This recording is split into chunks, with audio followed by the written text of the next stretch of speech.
Yes, ma'am. Sit down. And is this your son? Yes, ma'am. You sit down. Miss Berrios, it's your claim that Mrs. Rivera vandalized your car with you in it. Is that right? That's correct. And Miss Rivera says that she was angry, but she did not, in fact, damage your car at all. Now, what I gather is that your daughter was dating her son. Is that right? These two. That's correct, Your Honor. And it's your claim that Mrs. Rivera didn't like the idea of her son dating your daughter. Is that true? Yes, ma'am. You weren't happy with this relationship? Correct. So why don't you tell me what happened on the day that your car was allegedly vandalized? On July 3rd, her son called my daughter, and they wanted to meet us in the fireworks. Okay, so it was July 4th weekend, there were fireworks. On the 3rd, and yes. Did he come to your house or did you pick him up? And we'd meet him in the fireworks in Altamont. Is that right? Yes. You met where at a park or something where they were having fireworks? Yes, ma'am. Okay. You watched the fireworks, and then you were ready to go home? That's correct, Your Honor. Good. Now tell me what happened. Okay, when we dropped him off in his house, and the defendant, she drove in front of my car, and she started yelling, threatening, and she tried to break my window, and her son came up and went right there in front of us. Just a second. She's in her car, you're in your car. Correct. Did she get out of her car? Yes, ma'am. Did you get out of your car? No, Your Honor. You stayed in your car, but she pulled up in front of you, cut you off, Correct. Yes, Your Honor. and got out of her car. What about her son? Did he get out of the car? We dropped him already. He was in his house. Okay, so he came out of the house. He ran out of the house, and he stepped between the defendant and I, right there by the window, because she tried to break the window with her elbow. And you're sitting in the driver's seat. Yes, ma'am. Then what did she do? And I did not respond to her request because the prior incident that I have with her, that she assaults me. So I did not respond to her request. And she wanted you to get out of the car? Yes, that way she could fight me.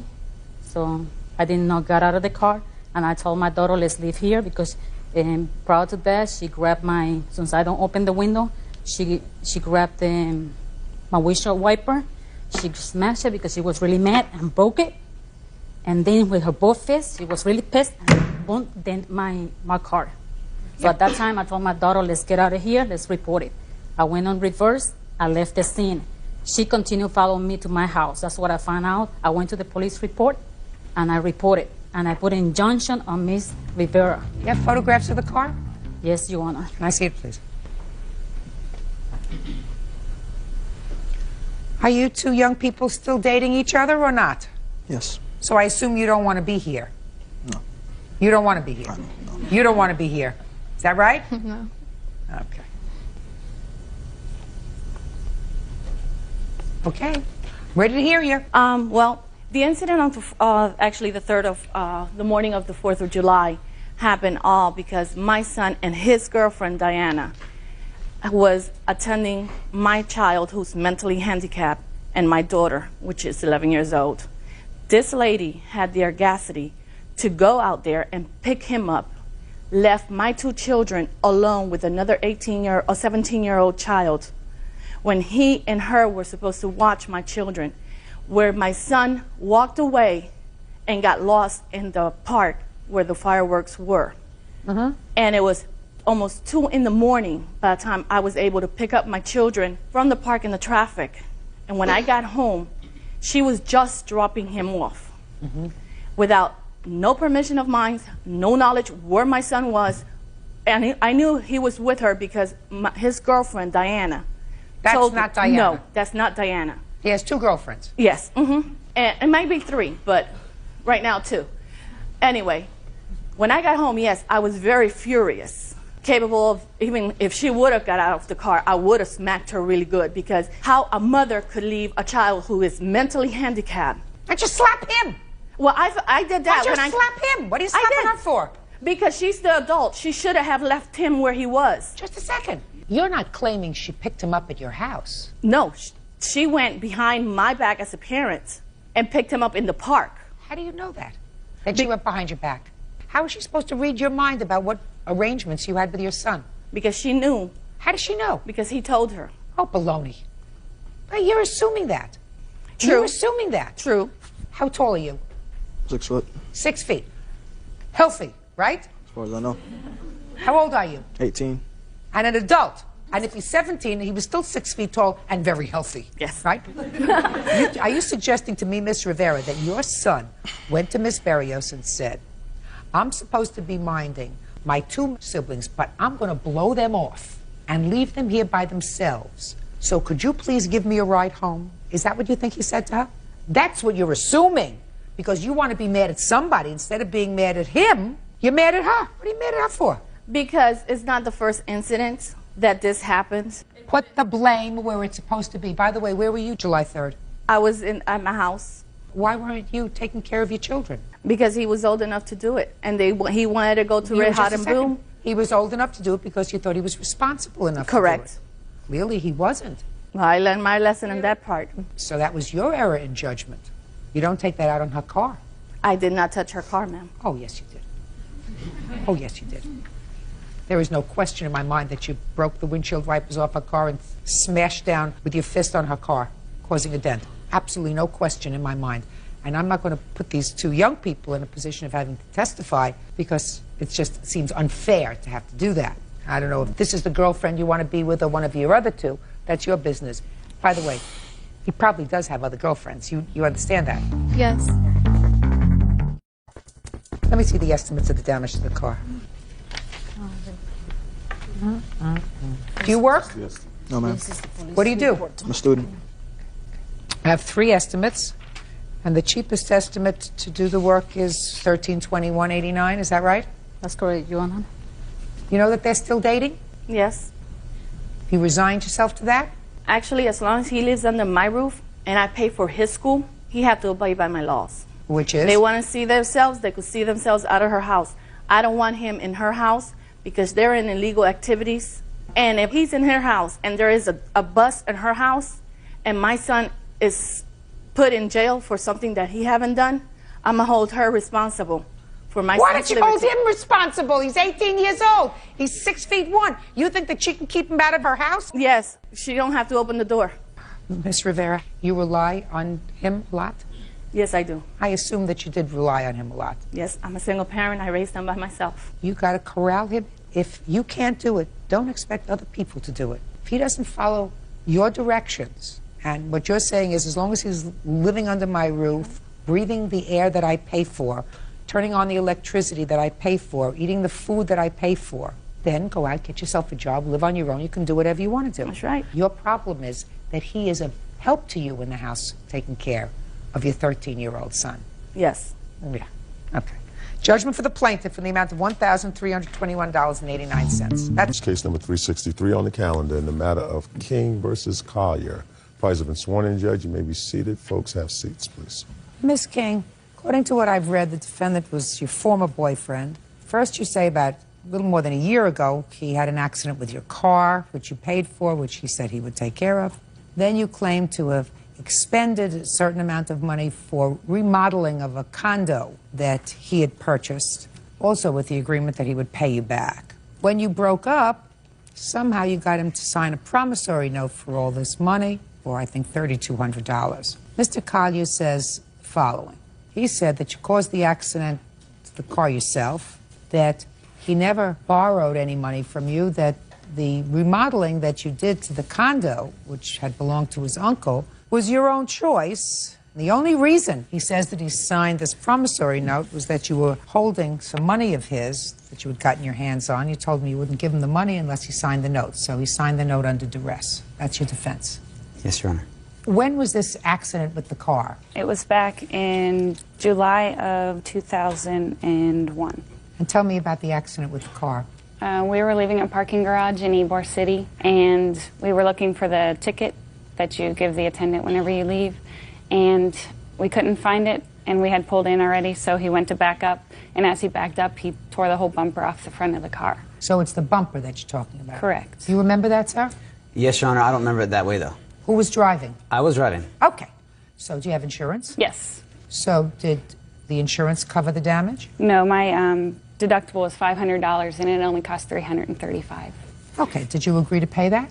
I never agreed to pay that, Your Honor. So give me your version of the events. You're driving, the bumper comes off the car. How did the bumper come off the car? I actually wasn't driving. We had gone to the You parking just told me you were driving. Oh, I was in the driver's seat. We had just backed out of the parking garage spot that I was in, that she had parked in.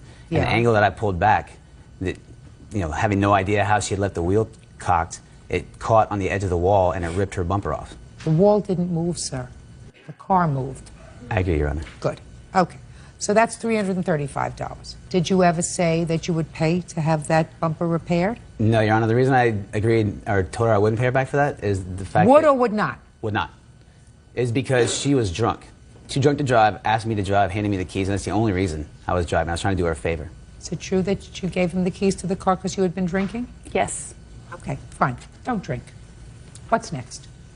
I had loaned him, actually first he started living with me and he agreed that he would pay a third of the rent and a third of the utility bills. For how many months? Just for 1 month. And what's the rent? It was $800 and we divided it and he would have paid $266 for the rent and it was $74 for a third of the utility bills. And he also borrowed money to pay his car payments and he borrowed money to pay his cell phone bills. What was his car payment? I don't have that written down exactly. $158.73, Your Honor. And I paid it quite a few times. And I probably have paid it more times than I had even... I can't keep track of that. But what kind of a way is that to have a loan, madam? Because I was dating him, and that's things that you do. And then finally, we have the stuff for the apartment. Let's hear about the stuff for the apartment. It was for a condo that his uncle owned, and we had agreed that he would move in. I was still living with my roommate, so I couldn't move out at the time. And I said that we agreed that whenever time came that my lease would be up, that I would buy the place from his uncle, and that's why I would do the remodeling, and that he would also pay for that. That you would buy the place from his uncle? Mm-hmm. You? Yes, later. You, not the two of you, you would buy the place for his uncle, so you were going to remodel it for when you bought it? Correct. Had you discussed that with his uncle? No. Just with him? Just with him. Well, what made you think his uncle wanted to sell it? He discussed him buying it from his uncle. He owned or leased it to me, Your Honor. So he was selling it to me. And you discussed selling it to her? Yeah, yes, Your Honor, yes. And that's why she decided to remodel it. Is that right? Correct, Your Honor. And then you decided not to sell it to her. Is that right? No, she left, Your Honor. Or she left. Whatever. Listen, I'm telling you this, Miss King. I'm unimpressed with all of these loans that you claim. Without a promissory note, the one that you say you have, yes, I do, Your you Honor. wouldn't get any money. I'm going to tell you why. Because if you remodel this place in anticipation of you purchasing it, so you were really remodeling it for yourself, there was no loan to him of that money. You remodeled it because you were going to live there. That was your foolishness.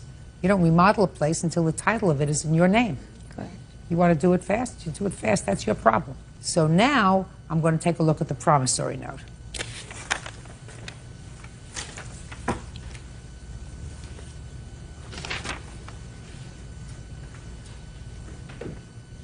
Okay, so I have a promissory note for $3,200, sir, that you signed. Yes, Your Honor. Now, let me hear the circumstances surrounding you signing this promissory note. She left on the 4th, and when she left, she had some cash in my with 4th her. of? March. When she did so, she didn't realize, I think, that she had some cash with her that I needed for my mortgage payment due on the 7th. Mortgage for what? To my uncle. You mean your rent? Well, he's taking it off the principal, so he's holding the note for me. But the mortgage payment was due on the 7th, and on the 4th she left with my cash. I couldn't raise the $350. How did she get your cash? I was having her hold it for me. I think we were going to deposit But in you the bank. speak slowly, sir. I can't follow sorry. you. I'm old. Yes, Your Honor. She had my cash with her because she was holding it for me so that I would not spend it. How much cash was she holding? $350. Okay, go ahead. And on the 8th, a day after my mortgage was late, she agreed to go ahead and give me the cash, but only if I would sign the promissory note. Since I know there are means of getting the cash that quickly, I went ahead and signed the note. Did you have his money? Yes, Your Honor. He had been staying at my place and left it. And so you took the money and said you want your money back? Is that right? Well, it was in my... No, you want your money back? You're going to sign this note. Correct, Your Honor. Is that what happened? Yes. That's duress. You can't do that. Judge Judy will continue in a moment. And later today, She want Sherry King says her ex-boyfriend, Keith Collier, owes for damage to her car and unpaid loans. Keith says he owes her nothing. As I said to you before, Miss King, but for the promissory note, I would find that there was never a loan made. With regard to the automobile, you were drunk, which is the reason he drove. He's backing out of a spot, not purposefully. He wasn't backing out of a spot. He was backing out of the actual toll booth that he had pulled into. I did not pull into there, Your Honor. Whatever it was. But for the fact that the two of you had broken up, there's not a question in my mind that we would not be here over this bumper damage to the car. When you drive a car, you drive someplace, you go out, you're not supposed to get drunk so you can't drive at home. Okay? I don't know how much he had been drinking that evening, whether he had been drinking more than you or less than you. I assume that he had been drinking some too, which means that you're both stupid. Then we come to the bills. Bills that you say, well, he said he would pay me some rent, and then I paid for his car payment. I paid a lot of times. I paid his car payment more than once. I'm not sure about how many times. I don't get involved with that. This is a court. You're supposed to say, on September 1st, 1999, I paid a car payment. On September 16th, the year 2000, I made a car payment for him. I have that all written down here. This is his car payment. He asked me to please advance it, and if I would, he would pay me back in a month. That's not what this is all about. This is about a boyfriend and girlfriend situation where you give him money. I don't know whether he ever gave you money. No, Your Honor. Probably not. Well, that means that you're not too. Right? The only thing that you thought that you did that was clever was having him do the promissory note for all this money that you thought he owed you. The only problem is you forced him to sign it. You were withholding his property. And if you withheld his property and said, unless you sign this note, I'm not going to give you the property, that is duress. So you get zippo, nada, nothing. Your case is dismissed. Goodbye. Parties are excused. You may step out. Just hopefully no one will ever have to deal with him the way I had to deal with him. I'm glad to see that justice was served. Because he's a loser and he will scam anyone out of anything. I feel bad that Ms. King feels like she was ripped off and misled by me. Every week he would say that he would pay me the money, and then he would say, oh, I spent it on this or I spent it on that, and never came through with it. I'm sorry that I had to come to a court battle. She could have settled it outside very easily. Don't give money to anyone unless you have anything signed, and don't deal with idiot con artists like that. Worked out pretty well for me, didn't it? And now the next case. All parties in the matter of Berrios versus Rivera, step forward, please. Yeah, this is case number 456 on the calendar in the matter of Wells versus Howells. Parties have been sworn in. Judge, you may be seated. Ladies, have seats, please. Mr. Wells, according to what I've read, sir, you and the defendant had a glorious 11-year relationship. Sometimes on, sometimes off. Now it's off. It's over. But about 2 years ago, when it was over, it is your claim that Miss Howells, while you were incarcerated on some kind of domestic dispute, she stole all of your personal property. So that's the first part of your lawsuit, that you want your personal property from 2 years ago. Yes. Then, more recently, in 2002, you got back together again. And you claim that you proposed marriage, and you gave her a ring. And then a month or so later, the relationship ended for good, so you want the ring back. Yes. Miss Howells says that she deserves the ring. She doesn't even address the stuff, but she says she deserves the ring after 11 years of being with you. And she's counterclaiming because she says in November, which is the date of the final breakup, that you assaulted her, and she wants to be compensated for her pain and suffering, whatever medical bill she has. So I'm not going to get into what you say Miss Howells took 2 years ago, and I'm going to tell you why, sir. Have you been incarcerated for the last 2 years? No. Then would you like to tell me why you did not pursue this matter for 2 years? Well, Your Honor. I know who I am, so just tell me why. The reason why is because we have been together and on and off so many times that I've lost count, and these things that I want are things that I bought with my own money. I've paid Ms. Howells numerous amounts of cash and dining and trips to Mexico, et cetera, et cetera, et cetera, and I've been slapped in the face, and I'd like to have my things back. Well, you should have been more vigilant, Mr. Wells. Courts are set up to deal with divorces. They're not set up to deal with almost marrieds, almost togethers, 11-year relationships that don't pan out. You had 2 years in which to act, you didn't. But I'm going to get to the ring for a second. Where's the ring, Miss Howells? The ring, I returned to Costco in Medford, Oregon, and gave them a picture of the attack of my right arm, and they returned the money to me. How much money did they return? $1,099. That's what you owe him. $1,099. Is that what you paid for the ring, Mr. Wells? Yes. An engagement ring is given in anticipation of getting married. You didn't get married, you don't keep the ring or the value thereof because you returned the ring. You don't keep the cash because you feel as if you deserve it. You don't. If you're foolish enough to live with somebody who abuses you and who makes your life miserable, that's your problem. You don't get to keep the ring. So you get $1,099, sir, on your complaint. Okay. Now we're going to get to your counterclaim. I want you to tell me what happened in November when you claimed that Mr. Wells assaulted you. Okay, Mr. Wells and I, being he was having some behavior problems, I was going to drive us to a Christian marriage counseling. It was a 2-day seminar. We tried to find the place where it was going to take place and could not find it. So we decided to just go to dinner and, and forget about it. So we went to dinner, had a couple drinks, and then on the way home, we stopped at this nightclub. It's a steakhouse nightclub. He started verbally accusing me things of looking at some guy in the bar and things like that, starting a fight. And I was having a good time.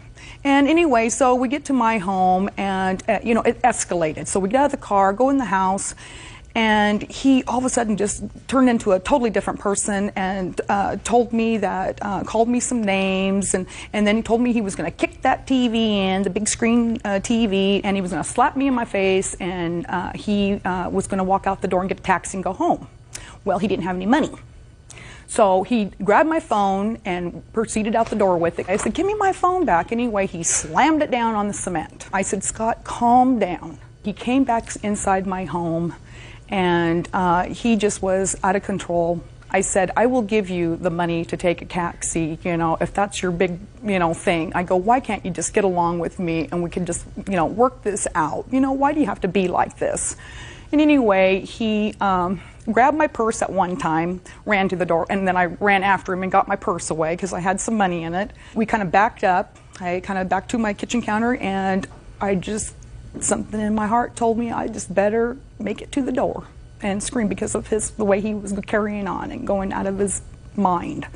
And anyway, so I ran to the door, got the door open. I opened the door with my right hand, and and I got to scream out for help, and he immediately grabbed my right arm. It's really hard, and he covered up my mouth, dragged me to my office. It's a second bedroom I use for my office. He dragged me in there and told me the police are going to come, and how much he loved me, and he just carried on, please, tell him I left, because actually when he grabbed me on my arm and grabbed me around my face, I thought he was going to kill me.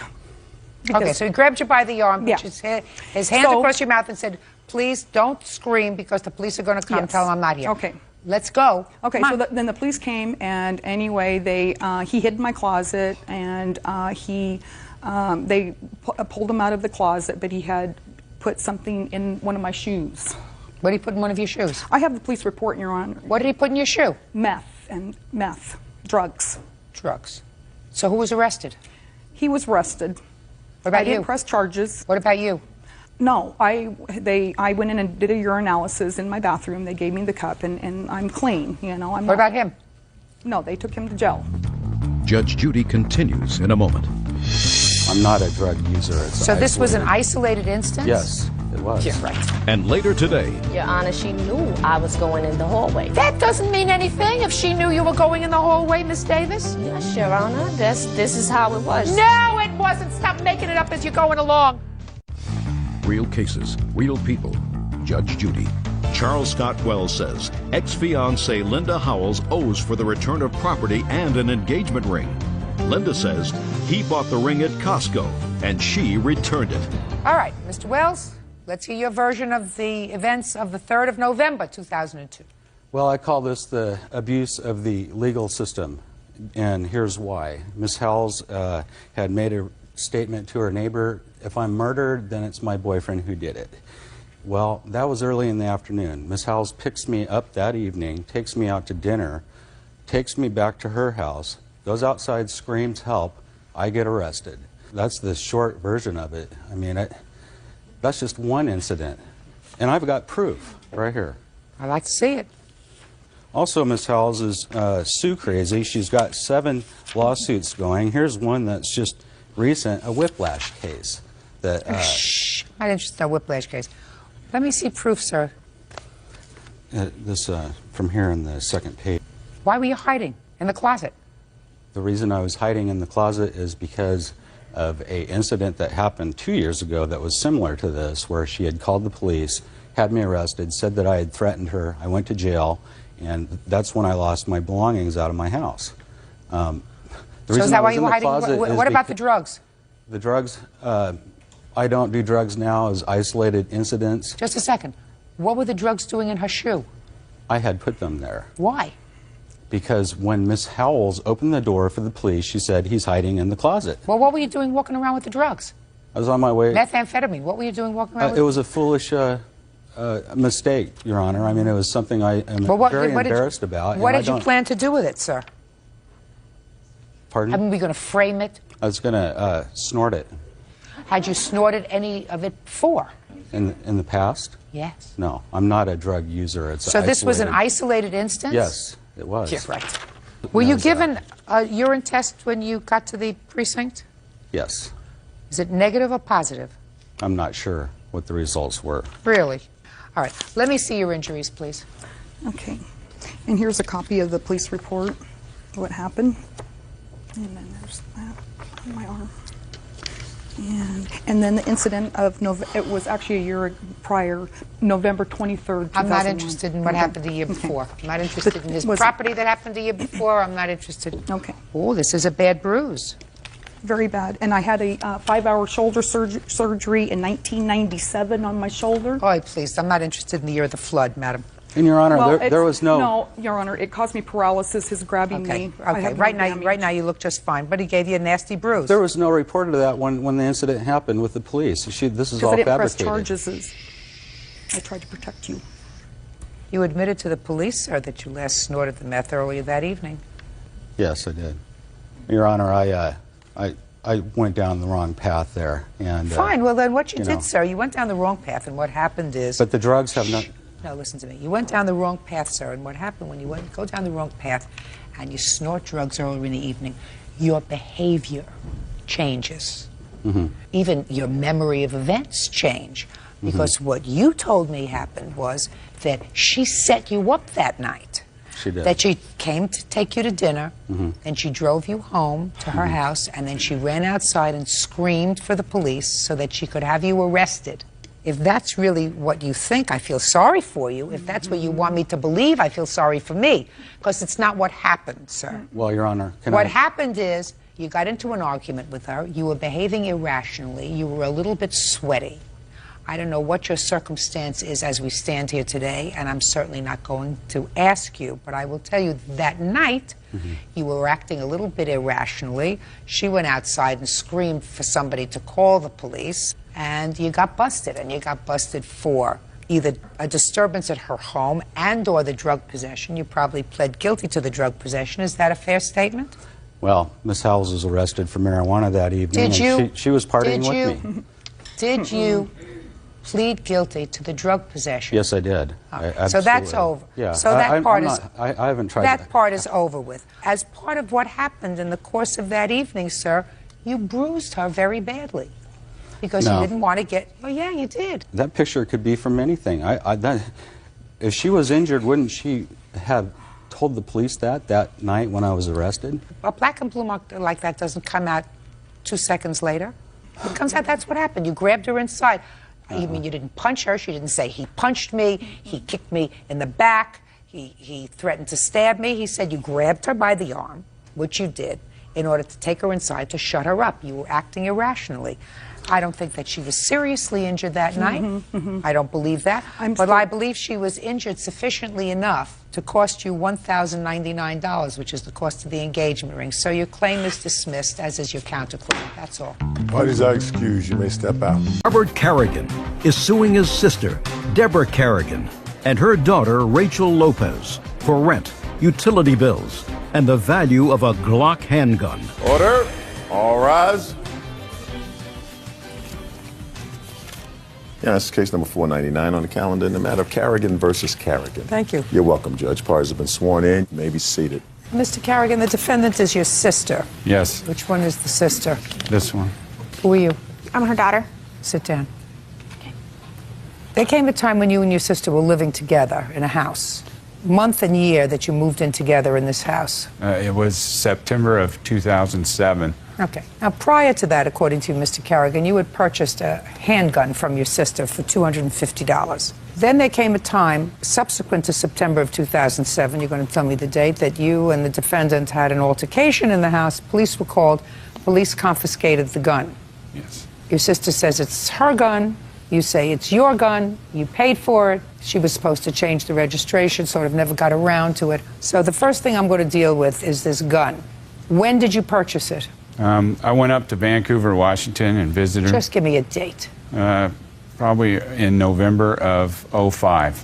And you had the gun unregistered since November of 05. Yes, And the police now have it. yes, That's too bad.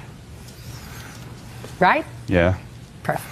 You don't expect to get help from me in that area, do you? not at all. So you don't get your money back and you don't get the gun back. Somebody gives you a handgun. This is not a little teeny handgun. This is a serious handgun. According to you, it's a Glock? Yes, Yeah. Well, in 4 years' time that you have it, it should have been registered. And the fact that it wasn't registered, you get no help from me. So the police now have the gun? yeah. Perfect. It's where it belongs. She was living out of state. I went up to see her. I don't care. Yeah, You're a grown man. In your jurisdiction, is the gun supposed to be registered? yeah. Yeah. But she had asked me to take the gun because I don't care. I don't care what the reason is. You live in a jurisdiction where you're supposed to register handguns. You had the gun for 4 years, unregistered. You don't come to court to ask them to help to get your gun back. Yeah. That was your responsibility. All right. So that takes care of gun over. Now, let's take care of rent. You moved out in November. Yes, ma'am. We moved out because of the escalation of violence that he was displaying. You didn't want to live there anymore. You moved out in November. Thanksgiving Day. And you paid rent for November. Yes, ma'am. What rent do you want? Well, our agreement was that we would give each other a 60-day notice When did you make that agreement? when we moved in. And Is that right? First it was 90 days, then it was 60 days, then it went back to 90, then it went back to 60. He kept changing it. So it was difficult to determine. Is it at least 30? Yes. We had notified him in September that we would be moving out within the next couple months. That's not true. Well, tell me when that conversation took place, Ms. Carey. I don't remember exactly what date, but it became very apparent in September that we had to move on. When did you tell your brother that you were, in fact, moving out? In September, it became apparent. Apparent Yes. is not a contract. Well, I told him in September we're moving out and within the next couple of months. No, she That's didn't. not an answer. And No, that's no, Ms. Corrigan. That's not giving him notice that you're moving out within the next couple of months. 2 weeks before the incident where I had to call the police, I told them, him and his wife, that if there are any further incidents of violence or display of rage, that we would move out immediately. Okay. So describe to me what happened on the 26th of November. It Because was that- actually the Sunday before that we decided that we had to get out immediately. Well, tell me what happened, because that's germane, because otherwise you are responsible for December's rent. He and his wife were asking me what day I was moving out. I didn't know exactly what day I was moving out, so I was unable to answer their question. Just a second. They said to you, what day you're moving out, and you answered what? I said, I don't know.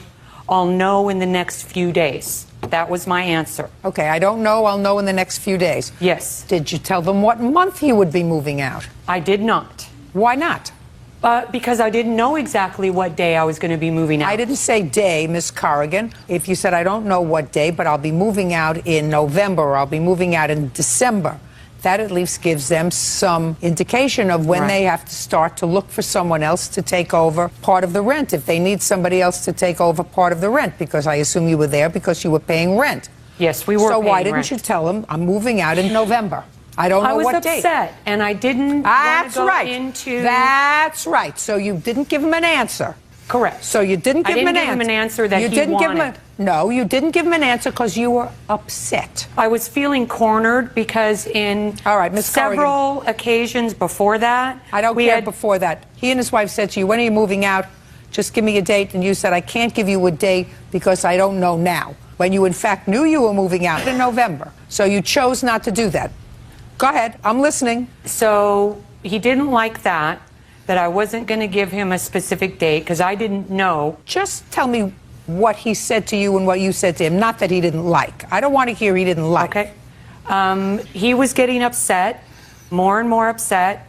And I said, you know, this is not a time to continue this conversation. I'm going to go into my room. What did he say to you? I don't remember exactly what he was saying to me. I just was asking her when she was going to move out. Well, he was yelling at me. Don't speak.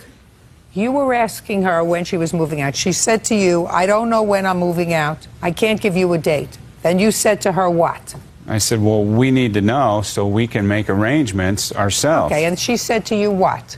I don't have to answer you. I don't have to talk to you. And then?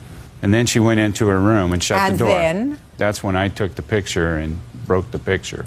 So you took a picture. Out of pure frustration. And you broke it. Yes. Okay, well, that's part of what she's suing for. So that, you know, you're responsible for.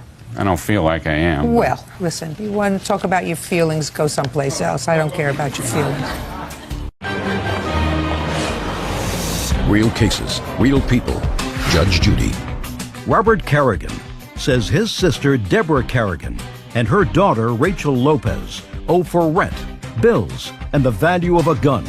The defendants are countersuing for the return of their security deposit and destruction of property. Okay, then what happened? That's when I called the landlord and gave him a 30-day notice. But I had called him on November 1st and given him a 60-day notice because I'd been home from the hospital a couple weeks and I figured I'd be well enough to move by January. What was wrong with you? I had open heart surgery on October 8th. So you gave the landlord 30 days notice? Yeah, I gave him a 60-day notice on the 1st of November, and then they started giving me problems about paying the utility bills. They had paid you for November? No, they never paid me for the November bills. Your Honor, we weren't giving him problems about paying the bills. I wanted to see copies of the bills. Just 1 second. So do you have those bills? Yeah. Can I see them, please? And then I'll show them to her. Here you go.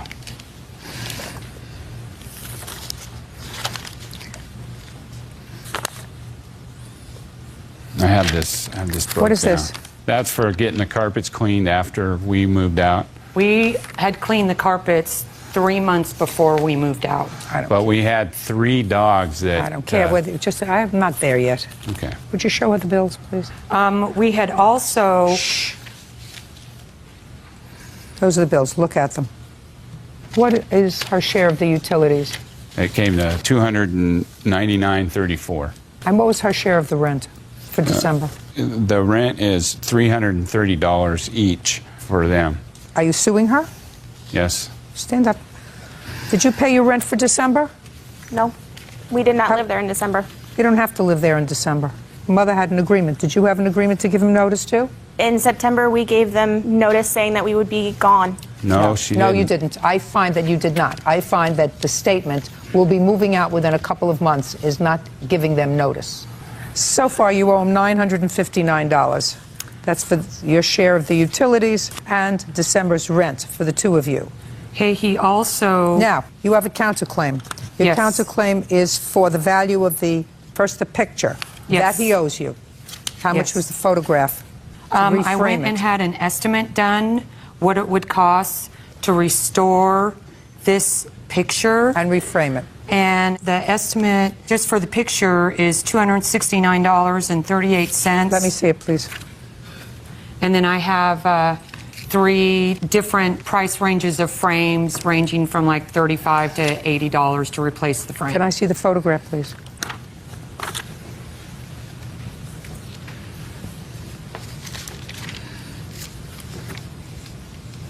Oh, it's a great picture.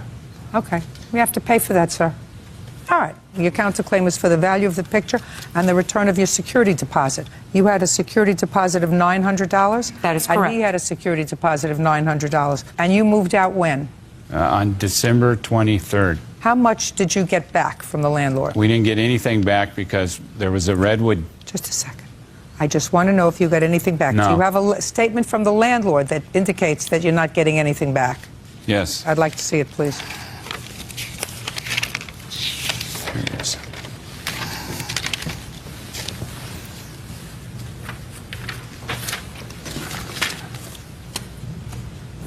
How many dogs did you have? I have 2 dogs. What kind? I have a Labrador Retriever and then a mix. He's about 30 pounds. And you?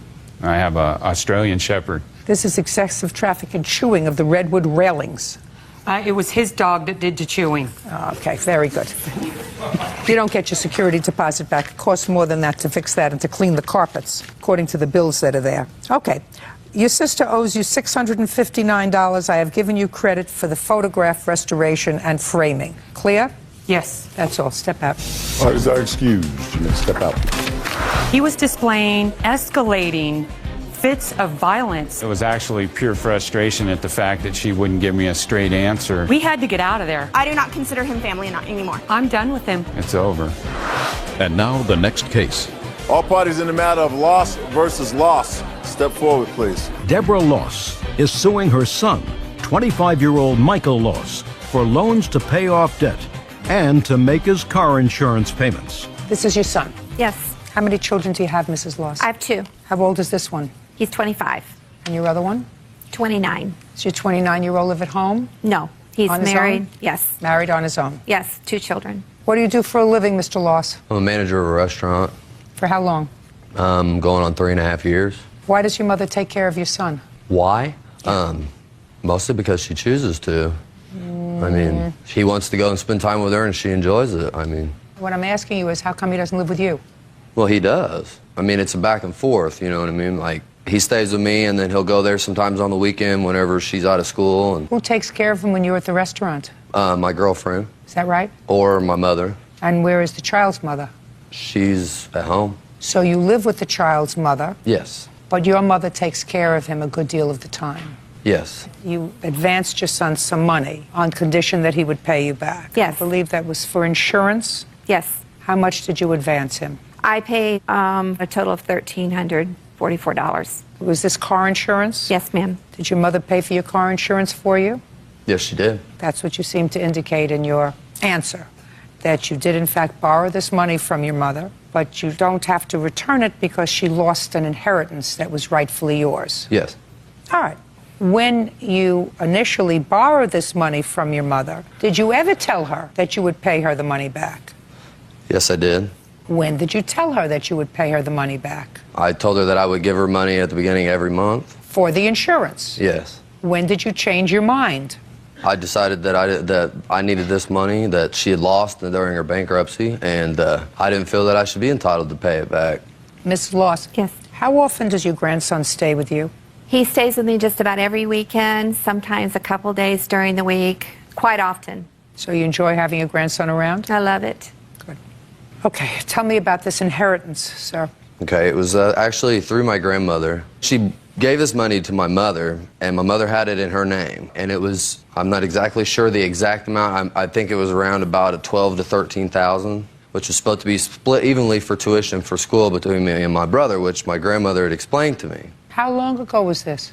It was probably 9 years ago, maybe 8, I don't know. Okay, go ahead. And that's just basically all that I really ever knew about it. And then my mother had to file bankruptcy due to her last marriage. And it was like a down spiral for her as far as she had to go into debt. Well, during that bankruptcy, she lost everything. She lost all the tuition money for me and my brother, her van, and a few other things. Mm-hmm. And it upset me, you know what I mean? Because I was planning on going to college. But as of right now, I've got a son, and I've been trying to work to do better. But Who did you live with when you were growing up? my mother.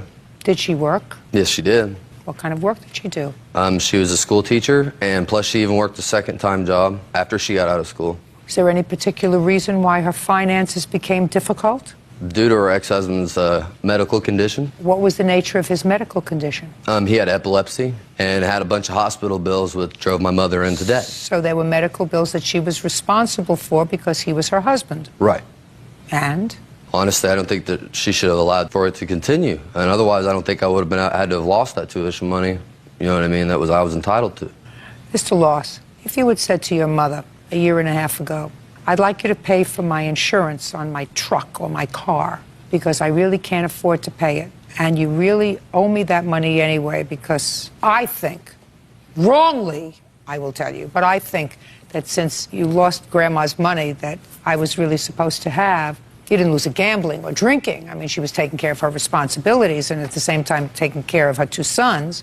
But if you had said that to her right up front, I would say, and if your mother continued to give you this money, then you would write. But that's not what happened, Mr. Loss. What happened was you said to your mother, I'll pay you each month. And then you said, well, I really shouldn't have to pay her back. Why shouldn't I have to pay her back? Well, maybe because the sky is blue, maybe because it's Tuesday, maybe because it's Friday. Maybe because 9 years ago she lost my grandmother's money that I was supposed to have. What if she didn't have money to feed you? Do you think she should have used Grandma's money? Of course. If your grandmother wanted you to have the money, sir, she would have put the money in trust for your first name? Michael. Michael Loss. And your brother? He came to me asking for a loan of $1,500. The reason why I gave him the loan of $1,500 was that he had given me $400 of his stimulus check towards his insurance. So I felt, since he was trying to make an attempt to pay back some monies, that I would go ahead and take out the $1,500. Did he say anything about using this inheritance money as a write-off? No. No. Is that right? Yes, it is. What'd you need the $1,500 for? To catch up on my cell phone bill, and I had a power bill that was high too. See what happens even though you work? Sometimes you work, you don't make enough money. Just like your mother.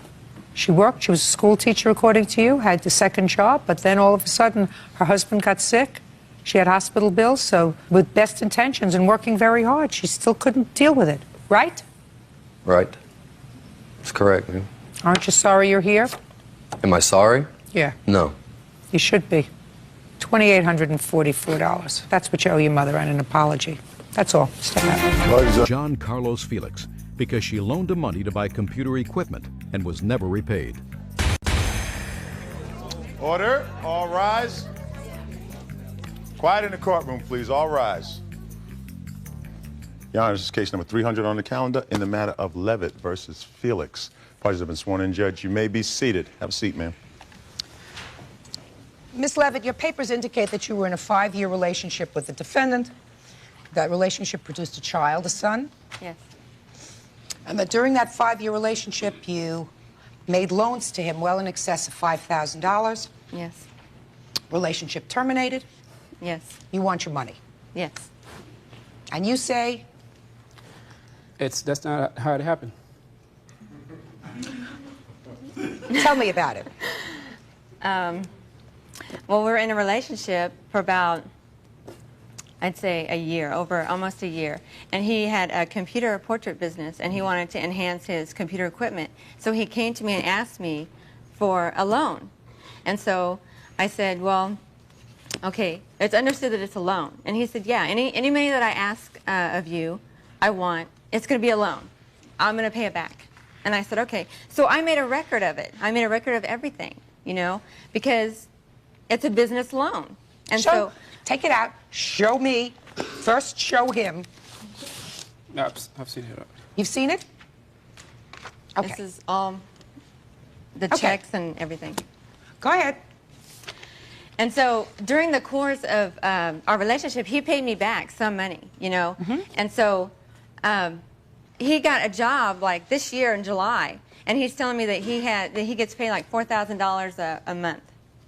But yeah, he's not going to pay me back my money because, you know, I was stupid, I was gullible, I believed everything that he said to me. He used me. He took advantage of my kindness, and we were together for 5 years. And you say? We met maybe back in 91 or 92, you know. She came in to get insurance for me, and she's been calling me ever since. And then a week later, I decided to go out with her. And after a couple of months, it just didn't work out. Okay, I said, look, it's not going to work out. You know, you just fresh off a relationship, you're insecure, you low self-esteem and everything, you know. Just, I don't want to go out with you, okay? And she started crying, okay? She's like, she grabbed my legs. And she's like, please don't leave me. I don't want to be alone. I don't want this, I don't want that, okay? I said, I'll stay with you, but nothing's going to come out of it, okay? It was just strictly sexual. You know, we'll go out. She even called me her booty call. She called me when she wants to have sex. That's not true, Your Honor. That's how it was. You know, I mean, I'd go out, do my own thing, you know, go out with whoever I wanted, okay, if I don't have anything better to do. How chivalrous of you. Well, I mean, that's what I pointed out. It's even on paper. You know, it's like, take it or leave it, okay? I'm not going to have a relationship with you. Okay? All of that is, listen, that's a boy-girl thing. If she wants to accept a relationship under those conditions, that's fine. That's what she We're accepted. talking here about I'm getting to that. I am getting to that. But in the loans, meantime... Loans, your insurance, all these checks with your signature on the back of endorsements. So, car payment. I never asked her to pay anything for me, okay? But just a second. Did you take it? Yeah, she volunteered. Why not? You know?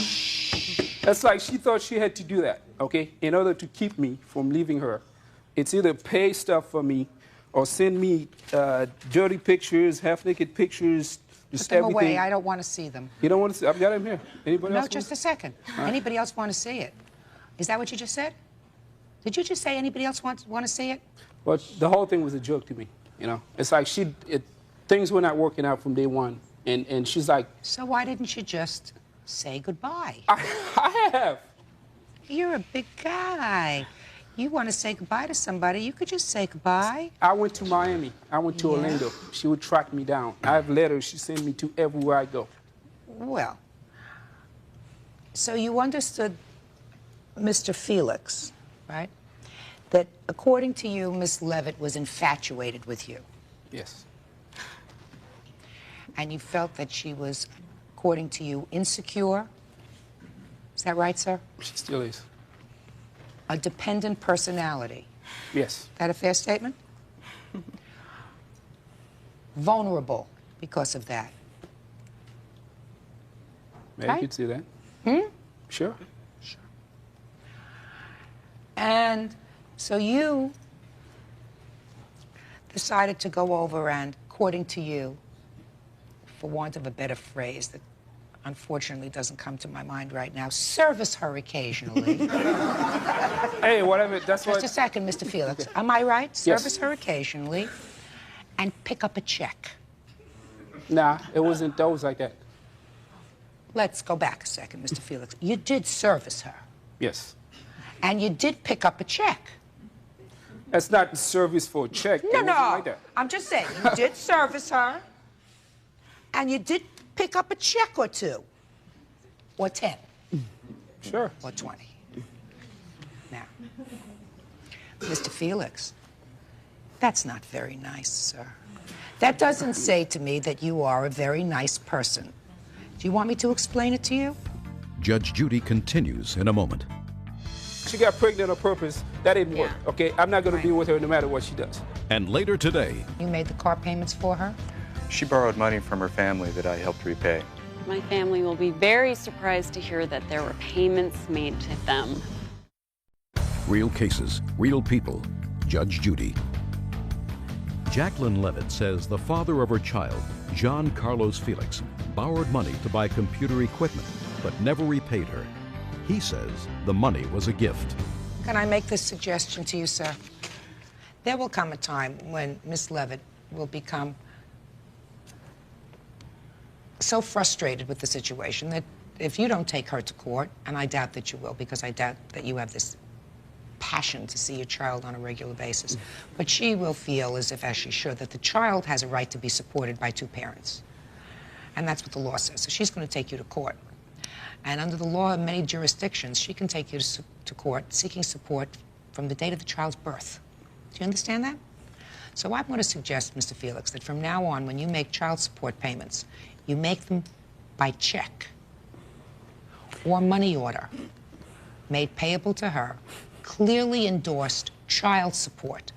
So should there ever be a question about how much money you have paid, it is memorialized in a writing.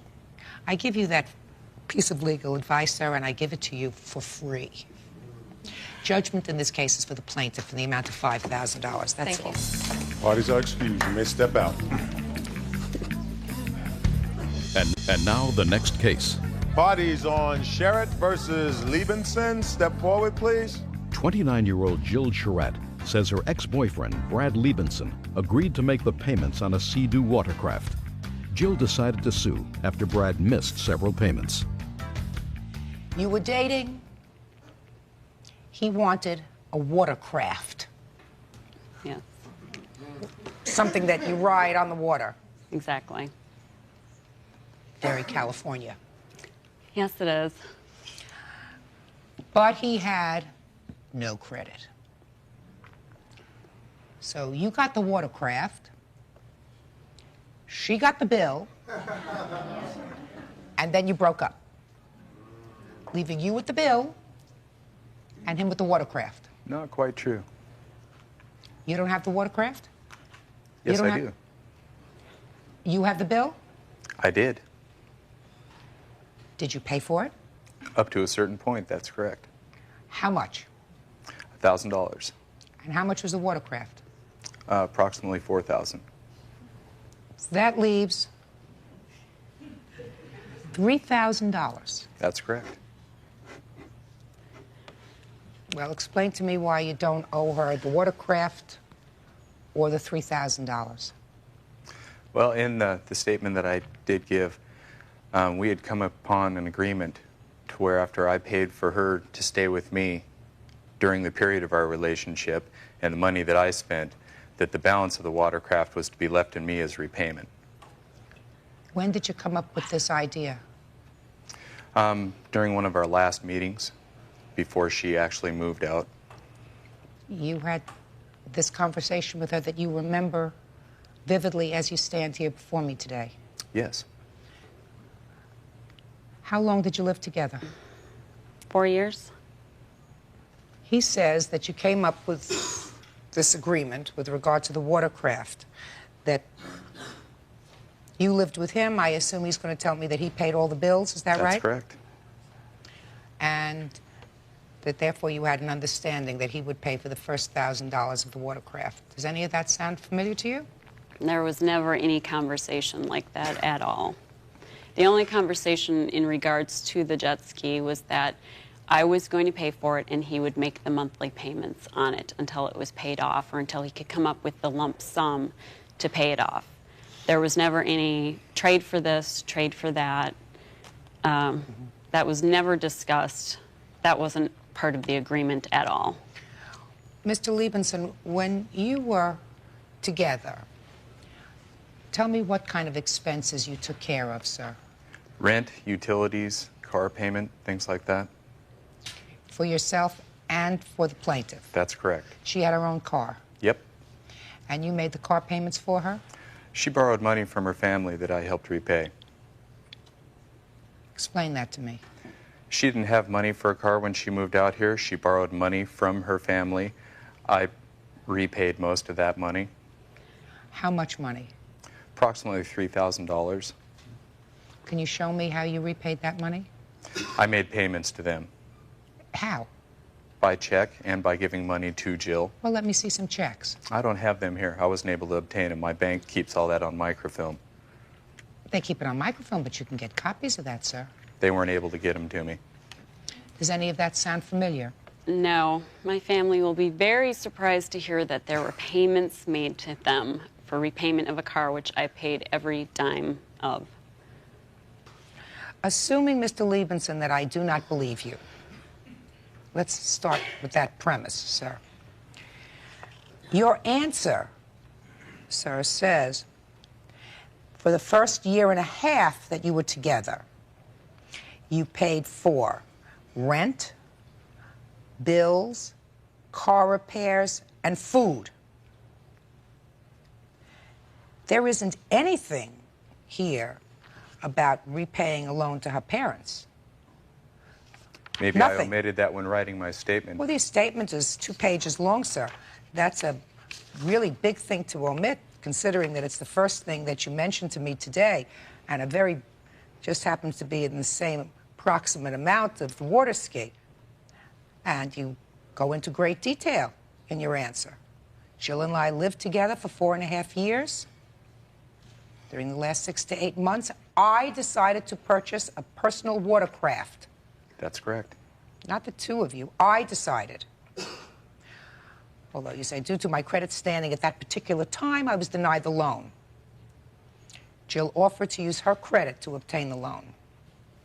And then you say, after the separation, I discussed the fact that I had supported her during the first year or so, and we should offset that. So you go into great detail. Nothing about this loan that you paid, that you couldn't get from microfilm from your bank. Judge Judy is ready to rule. All right, you got the watercraft?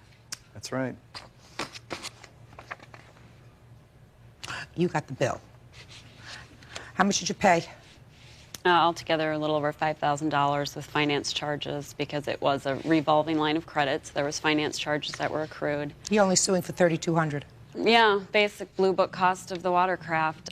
It's basically the principle of the thing at this point. Mm-hmm. Judgment in this case is for the plaintiff in the amount of $3,200. Parties are excused. You may step out. Judge Judy will continue in a moment. And on the next Judge Judy.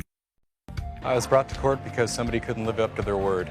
I didn't have to live up to any word because I was telling the truth. There was no agreement ever made, so it had nothing to do with jealousy. I hope that he's happy and things are going great for him. Guess wanted to try and teach me a lesson. Maybe she wasn't happy that I had already found somebody else. I could care less. I wish him and her all the happiness. I just was tired of the lies and the abuse from his new girlfriend, and my, does she have a mouth on her. And I got tired of taking it. I tried to be reasonable and rational, but realized that I wasn't dealing with rational people.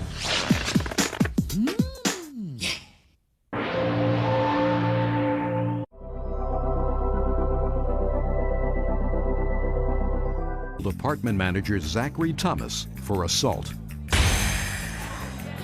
Order. All rise.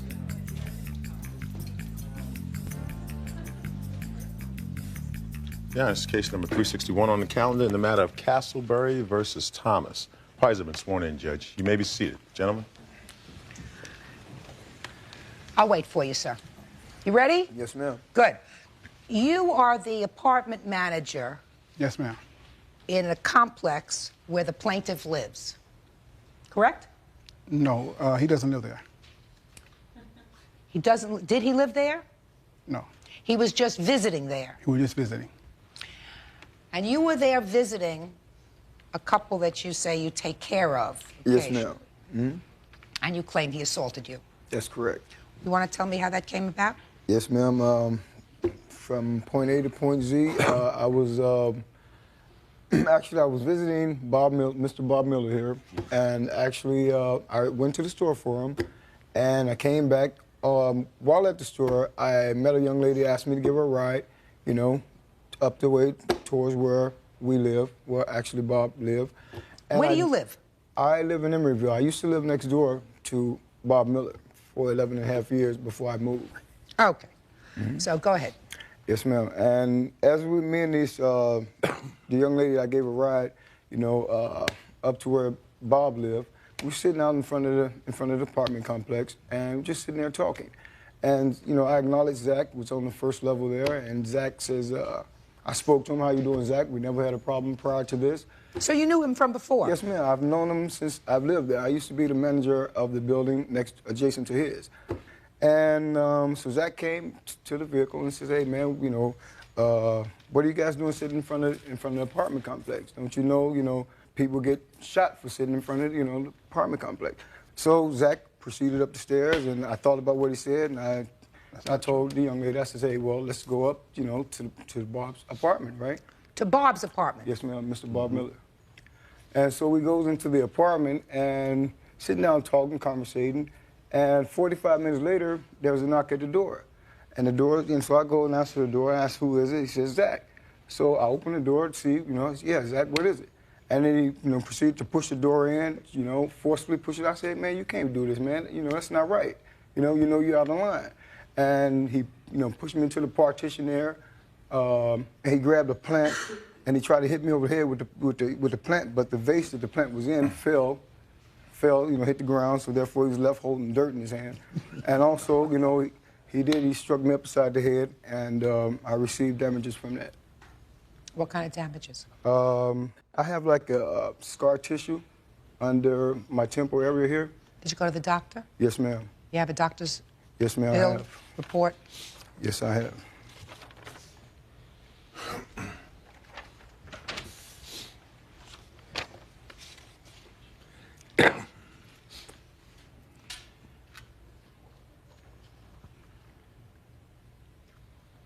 Okay. So, what happened? Okay, on July the 2nd, I normally make my rounds of my building, making sure the building is safe, making sure that nobody is hanging out in front of the building. Then I observed Major Castleberry sitting inside this car. I don't know, he was smoking something, And, What do you mean he was smoking something? He was smoking something that I assume it was, like crack, because, he's a, abuser. And, and also, when they got out the car, the young lady got out and came to my building, and before she walked up the stairs, she had used the restroom right in front of my stairs. You mean she just used the restroom in front of my stairs. You mean she urinated in front of your stairs? Yes, ma'am. She didn't use a restroom because it wasn't a restroom, it was the stairs. It was the stairs, yes, ma'am. And you saw this, sir? Yes, ma'am. And this was around between 3:30 and 4 o'clock a.m. in the morning. Okay, and then when Major Castleberry proceeded up the stairs into the house, I didn't think nothing of it until he just opened up the door and just went in. And So then, you were concerned that you didn't see him knock at the door or that you didn't see Bob let him in. He just opened the door and went in. Right, he just, because he just opens on the door and just walks in. I knocks on the door, he cracks the door. Then I observe that when he cracks the door, my concern is with Bob. So what did you see when he opened the door crack, you mean? I seen this naked woman standing up, getting her clothes off the floor. Was that the same woman? The same woman that he was in a car with. Who you saw using your staircase as a bathroom? Right. Okay. And then as she was standing in the middle of the room floor naked, and then I said, I want to talk to Bob. And then he go tell me that you're not going to talk to no one, and slam the door in my face. So I'm assuming that he just got upset because I disturbed whatever he about to do. When he slammed the door, I talked through the door. I said, I want to talk to Bob to make sure Bob know that you're in the house. Because I don't know if he let the door open for you, or I don't know that you just walked in. Because Bob always had people coming inside his house, drinking with him, and always leaving out with money of his after he passed out of drinking. I said, okay, if you won't open the door, I'll just go call the police, and then so I can see, is Bob okay? So, did you do that? Yes. And then the two couples came out, him and his girlfriend, came out the house, and they start arguing about 4 a.m. in the morning to top of their lungs. Then I was trying to come to them. I said, look, y'all can't be yelling in my building at 4 a.m. in the morning. And where was this taking place, this yelling and screaming? Right outside, because they had stepped outside. Judge Judy continues in a moment. You take her up to the apartment with Bob passed out on the couch. Well, Bob was actually asleep, He was in a deep sleep. Real cases, real people. Judge Judy. Major Castleberry is suing apartment manager Zachary Thomas for assault. Zachary claims Mr. Castleberry was causing problems in his building and was attempting to detain him until the police arrived. This is outside the apartment, so how did he get hit in the head? Okay, then, after I went to trying to calm them down, and then the door was already open, so I seen Bob laying down, face down, on the couch. So I went to the apartment to see was he okay. Major Castleberry came in and started shoving me, tried to shove me out the door. I said, Major, get your hands off me. And then he kept on shoving me. And then I wouldn't budge. So I detained him against the wall and said, Major, be still until the police come. Then I heard footsteps coming up the stairs or down the stairs. So anyway, I heard footsteps. Then when I turned and looked to see who was that, when I turned back around, he had hit me in, somewhere in the cheek area, you know. He had struck me first in the cheek area. And then he struggled trying to get it loose, started trying to get it loose. Then as he kept on trying to get it loose, trying to hit me still, kept on trying to swing, that's when I countered and hit him to calm him down. Then after I hit him, then he come Why right... did you pin him, sir? Mr. Thomas, I understand what you're saying, and I understand that you felt as if you were protecting the tenant or trying to make sure that the tenant was okay in your building. Right. What I don't understand is, sir, once you saw the tenant in your building, who you know, according to you, drinks, and you saw him, according to you, sort of passed out on the couch, right? No, I didn't know he was passed out. You saw him face down on the couch. Yes, ma'am. That's what you saw. So you knew he was okay. No. Or as okay as he has been other times when you've seen him if you said, you know, he drinks, right? Right. So why did you try to detain this man? Because he was swinging on me. No, he wasn't swinging on you, sir, until you went into the apartment. When I first came to the apartment, knocked on the door, like I said before, and then he refused to let me speak to my tenant.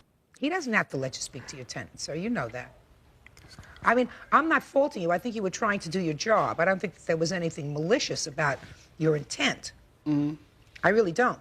Except that because you had certain grounds to believe that the people who were going into that apartment were not wrapped too tight that evening. You know, you have a woman using a staircase as a bathroom. That's a plain lie, Your Honor. Mr. Castleberry? Yes, ma'am. What were you doing out sitting in the car 3:30 in the morning with this lady that you picked up at the store? Obviously, Your Honor. No. Look at my eyes, Mr. Castleberry. Definitely. No Mr. problem. Castleberry. Yes, ma'am. You said you met this lady when Yes, you were ma'am. going out to the store. Yes, ma'am. And you were going to the store to get what? Well, I was going to the Here, store. look here. Oh, fine. I was going to the store for Bob to get him a bottle of liquor, actually.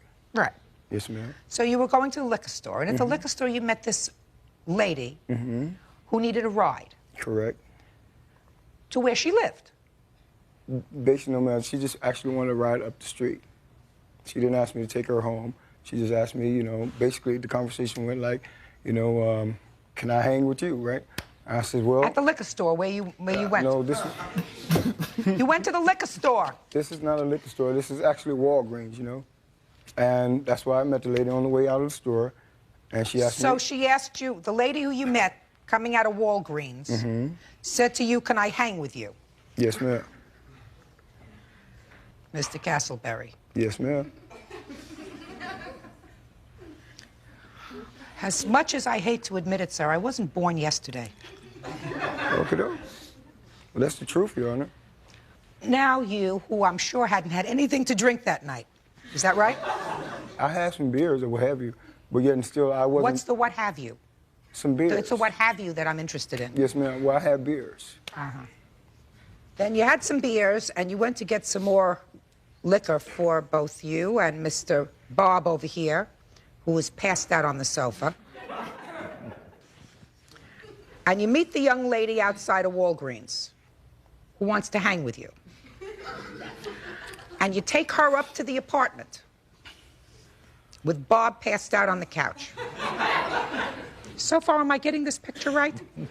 Well, Bob was actually asleep, you know. He was in a deep sleep. Is that right, Bob? No, it isn't.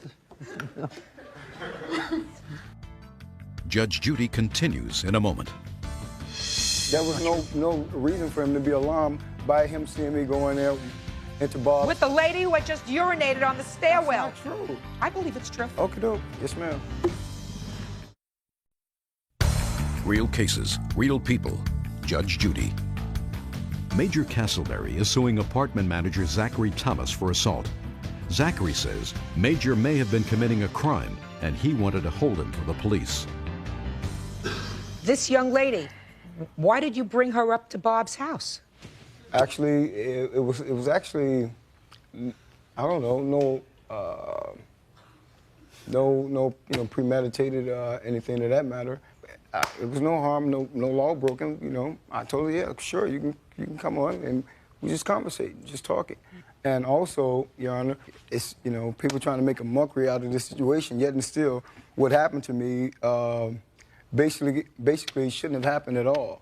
You know? I absolutely agree with you, yes, sir. Yes, ma'am. So that's the bottom line. I absolutely agree that it shouldn't have happened Definitely. to you. Right.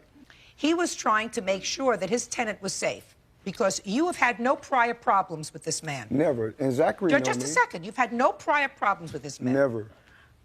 But he was concerned for the following reason. He was concerned because you were bringing a woman up to Bob's apartment, a woman who he had seen, and I absolutely believe him when he says that she was urinating in the hallway. Oh, absolutely believe it. Okay?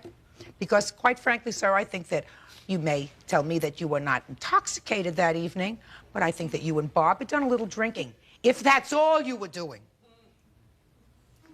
If that's all you were doing. So that you weren't in complete control of what was going on. Now, he may not have acted 100% appropriately. You understand that, sir? Yes, ma'am. But he says that you hit him first. That's a lie, Your Honor.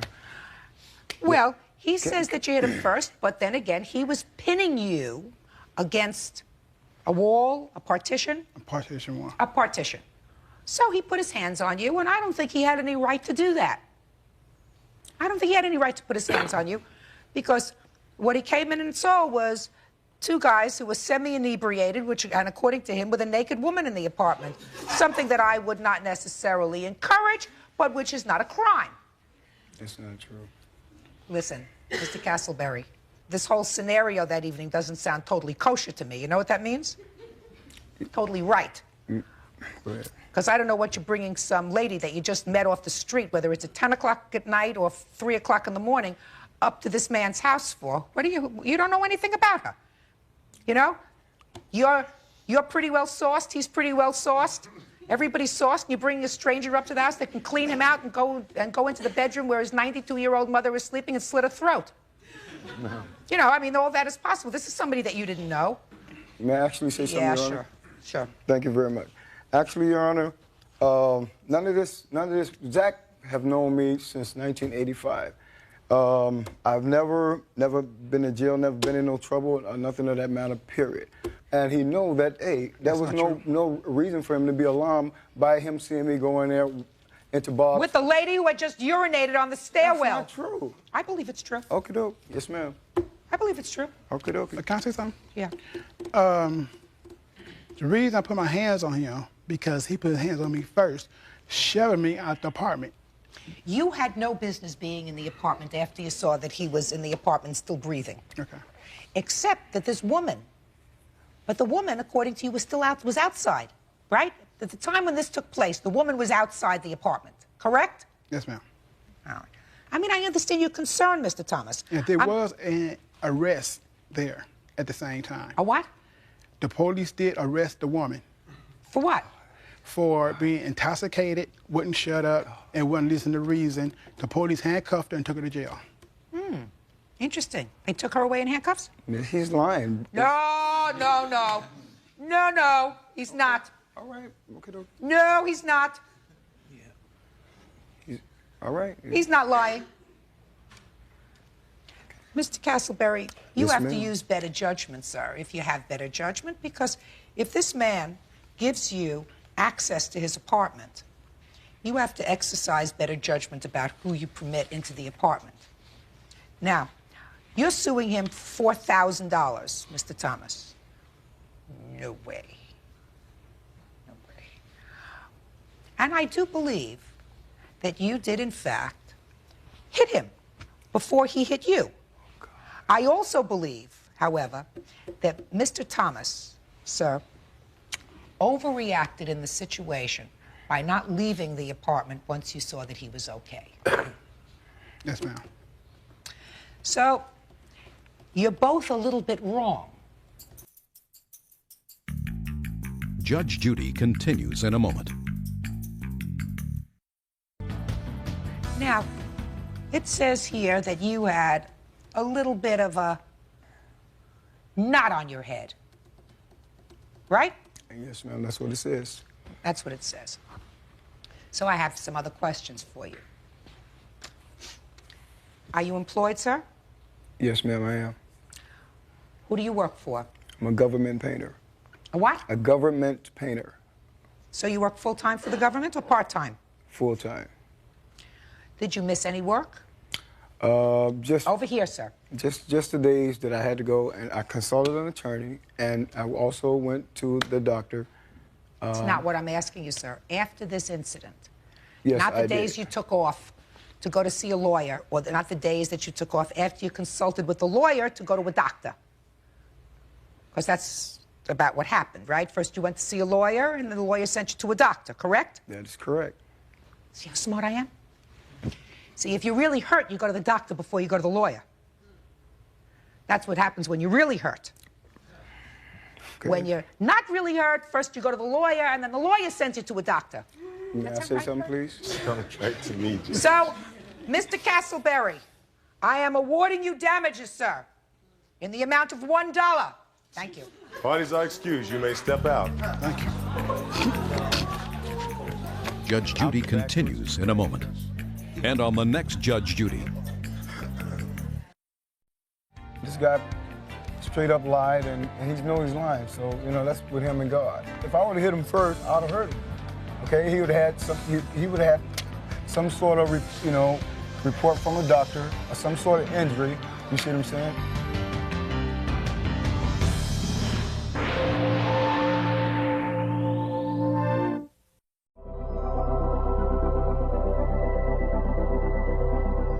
Curley for assaulting the Cunninghams' 14-year-old son, Stephen. Scott says the Cunningham sons were speeding through his neighborhood. Order. All rise.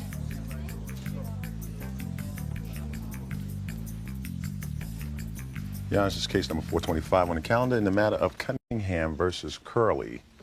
Parties have been sworn in. Judge, you may be seated. Have All seats, right, please. there look like a lot of people here, so let me see, based upon these papers that I have, whether I can figure out the cast that I have before me. You must be Mr. and Mrs. Cunningham. Yes. And these are your two sons. Yes. Correct. And they have a white blazer. Chris does. Yes. That's you. And you, sir, are Mr. Curley. Yes, ma'am. And you and your family, Yes, ma'am. live in a nice, quiet neighborhood, nice, quiet cul-de-sac in that neighborhood, right? Yes, ma'am. And you say that there is this white blazer that speeds into your cul-de-sac, driving erratically. Consecutively. I have a statement from... Is that right so far? Yes, ma'am. You allege, I assume you weren't there. Right. Chris was there. Yes. Little brother was there. Yes. That this gentleman assaulted the younger of your children. Yes. You weren't there. No. Correct? Correct. So why don't you exchange places with your children? Thank you.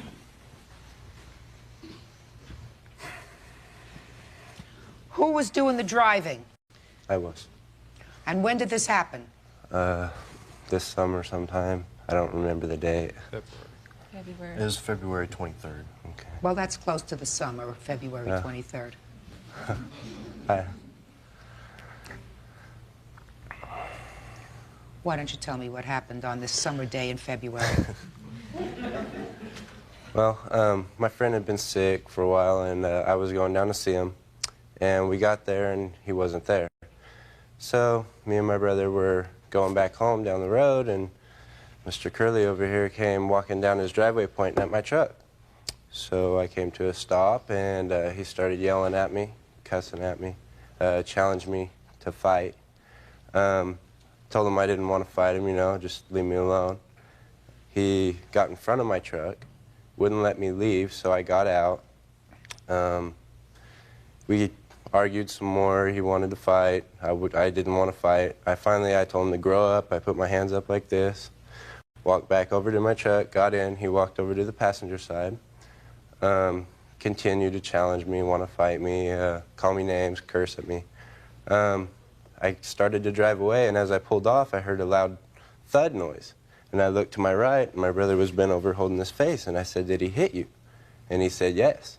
So I got out, I walked up to him, and I was angry at this point, and I yelled at him, and I said, "Did you hit my brother?" And he said, "Yes, I hit your effing little brother." And at this point, he pushed me, and then a neighbor intervened and grabbed me and took me back to my truck, and then I left. Now you tell me what happened.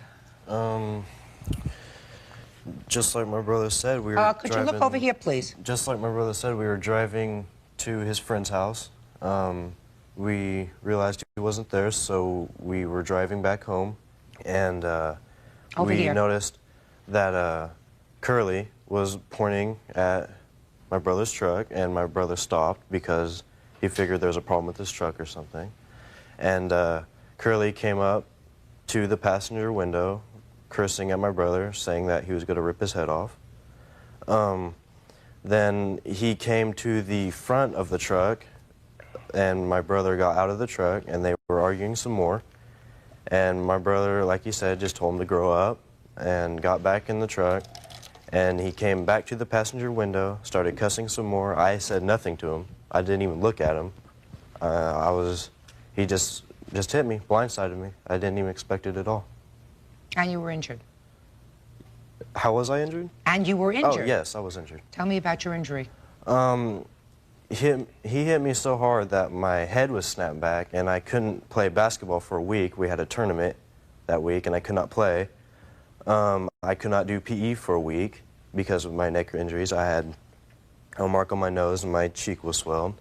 I missed a day of school to get x-rays on my neck, and that's about it. And I assume, Mrs. Cunningham, that in your folder you have the medical reports? Yes. Okay. I would like you to turn them over to Mike Bailiff, please. All right, Mr. Curley.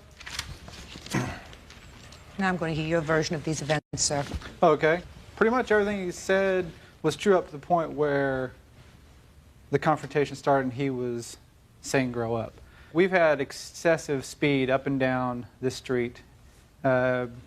Besides him, all of his friends, but he was the main Don't tell one. me his friends. Okay, Just he tell was me the him. main problem. He's got a boombox in his system. He was in his car, which is fine. But constantly, the windows are up, blasting music up and down, speeding up and down the streets. My son and all his friends ride up and down the street on their bikes and stuff. The reason I had gotten so tired of it is because he had come around the corner one time and almost hit my son and his friend out there on the street because he just excessive speed coming around the corner. It's a cul-de-sac. It's a small street. Police have been notified several times. Excuse me, several times. But because it's a misdemeanor, they said that the only way they could do anything is if it was happened in their presence.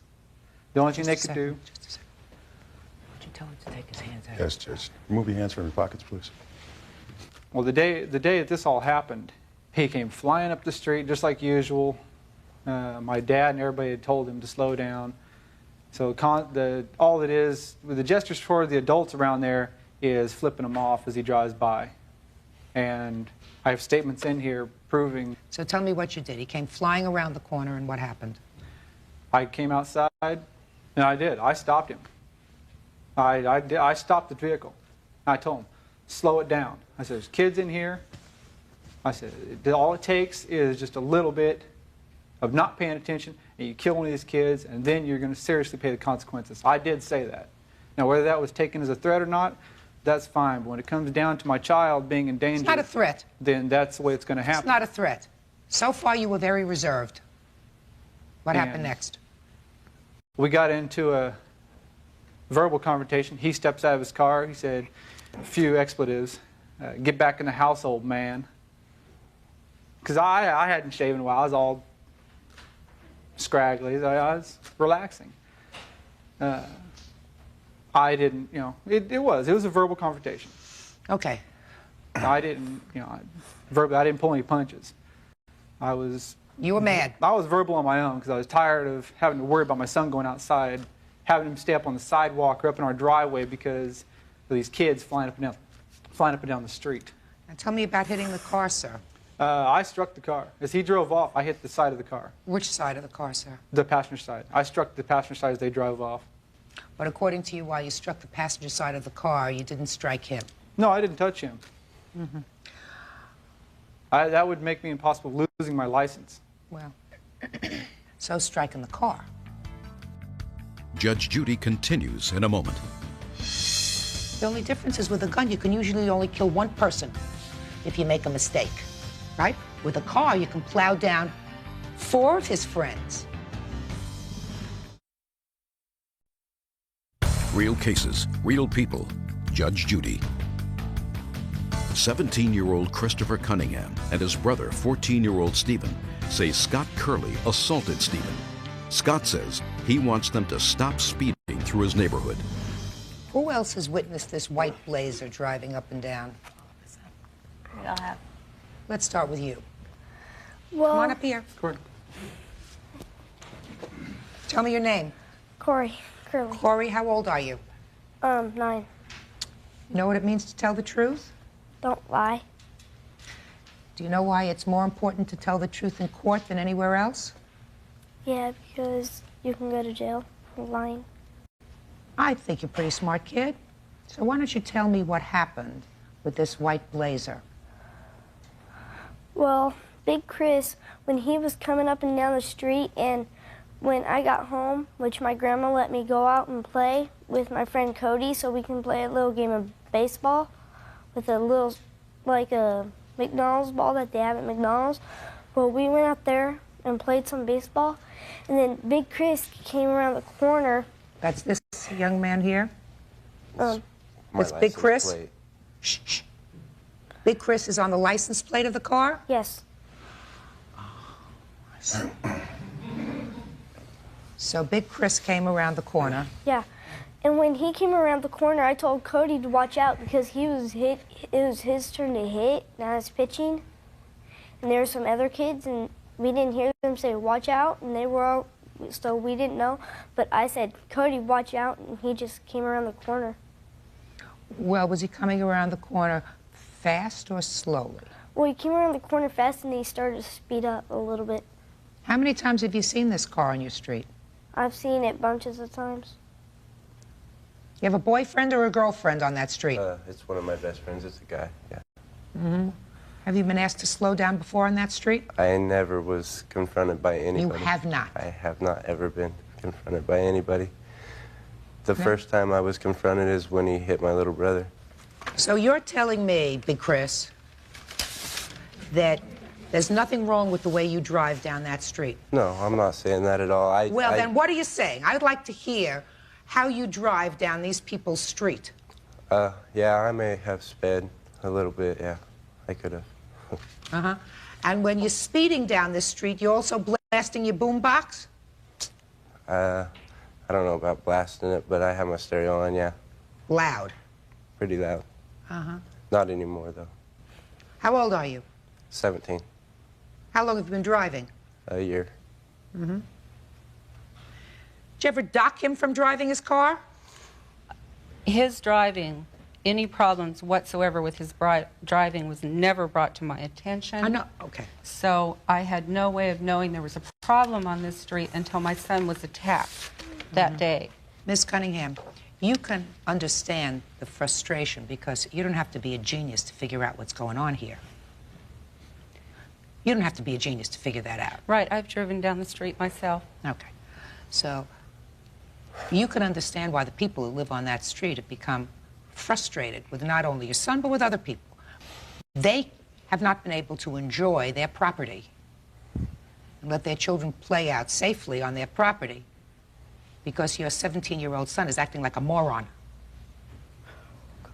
Right? Well, I think he was acting like a normal 16-year-old driver. And I think the person who was not acting like a normal person was Mr. Curley. I have a police report with a witness statement. You have a what? A police report from the day of the incident. Well, I'll see a police report, but I don't take witnesses' statements unless the witnesses are here. The witness statement is in the police report. And I'm not interested in it. I'm prepared to hear witnesses here. And Mr. Curley, I'm prepared to tell you that after I examine these hospital records, I probably am prepared to tell you, sir, that when you went to hit the truck, your hand probably slipped. It hit the back of the truck, ma'am. That's what the High Patrol was told too. I would like to say that every person on our block, except for one family, signed this, stating the fact that he has been driving recklessly, dangerously around the children. This is every family on the block.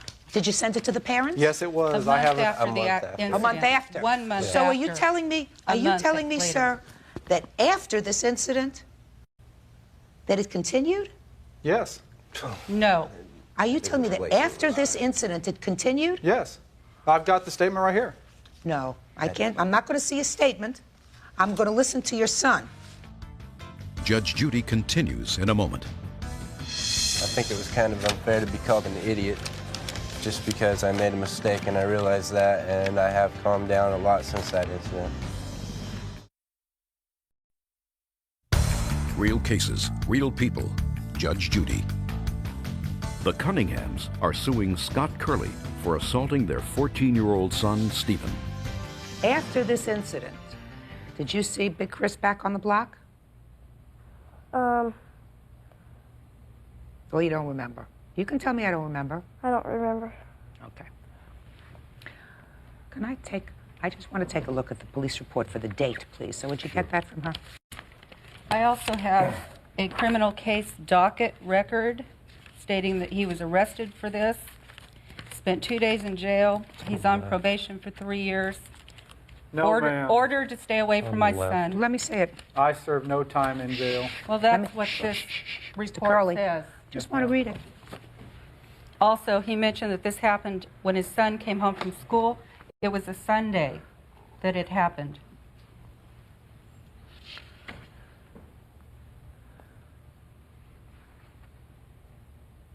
Sir, you pled guilty, is that correct, on this assault charge? No contest, yes, ma'am. Yeah. I didn't have time to go through the court. Well, Mr. Curley, plea of no contest is plea of guilty. Your attorney, I'm sure, explained that to you. It's no different from if you were tried and found guilty by a jury. Do you understand that? Oh, yes, ma'am. That was explained to you. Now, I do have a problem, however, Mrs. Cunningham, with something that you said to me. I don't think that you can excuse a 16 or 17-year-old who's driving recklessly by saying he's just behaving like a normal teenager. That's outrageous. No, that suggests to me, madam, that all of our little children out there who are playing peacefully in their homes and their streets, well, they have to watch out for these normal teenagers who are acting like fools behind the wheel of a big sport truck. The instant I found out about the problem, we resolved that problem. How did you resolve it? I taught him in his driver's training when I drove with him that he should be doing nothing but rolling down a residential area, ready to brake. Well, I'll tell you what I would have done with him if he was my child. I told him that he should not be blasting his stereo, turning it up loudly in any way that annoys our neighbors. You're absolutely right. That's a good thing to tell him. That's how I resolved That's the a good problem thing to tell him. when it was brought to my attention. Let me tell you something. If he were my child, he wouldn't drive a car again till he was 18 years old. The police were called and we Now listen to me. I don't care whether the police were called. You know, what you're saying to me is, I told him that if he was going to have a gun, that he had to make sure that he kept it secure at all times, that he kept the safety lock on it at all times, because it could be very dangerous if it were not handled properly. And then you turn this gun over to a 16-year-old idiot, right? That's what a car is. It's no different from a gun. The only difference is with a gun, you can usually only kill one person if you make a mistake, right? With a car, you can plow down 4 of his friends, right? Judge Judy continues in a moment.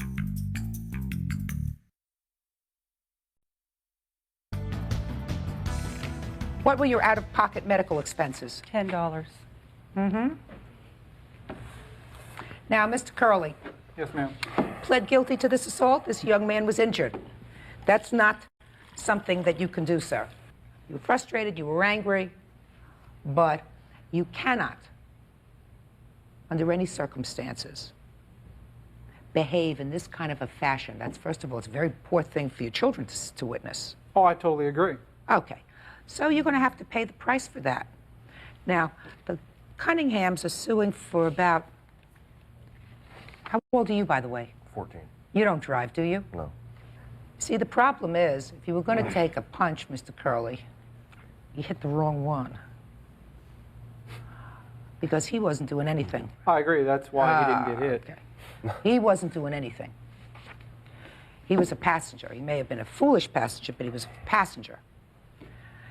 Suing for $5,000. And I'm going to give you $2,500 plus $10 for your medical costs. You suffered injury because of two people. Because of Mr. Curley and because of your dumb brother. You got it? Yes. Good. That's all. Parties are excused. You may step out. Paperwork, ma'am. Uh-huh. Judge Judy continues in a moment. And on the next Judge Judy. I think it was kind of unfair to be called an idiot just because I made a mistake, and I realized that, and I have calmed down a lot since that incident. I was upset. My initial reaction was to charge down there and do the same thing he did to my children, punch them in the face. Along with many other family members. But I do have a responsibility to show my children the proper way to handle situations.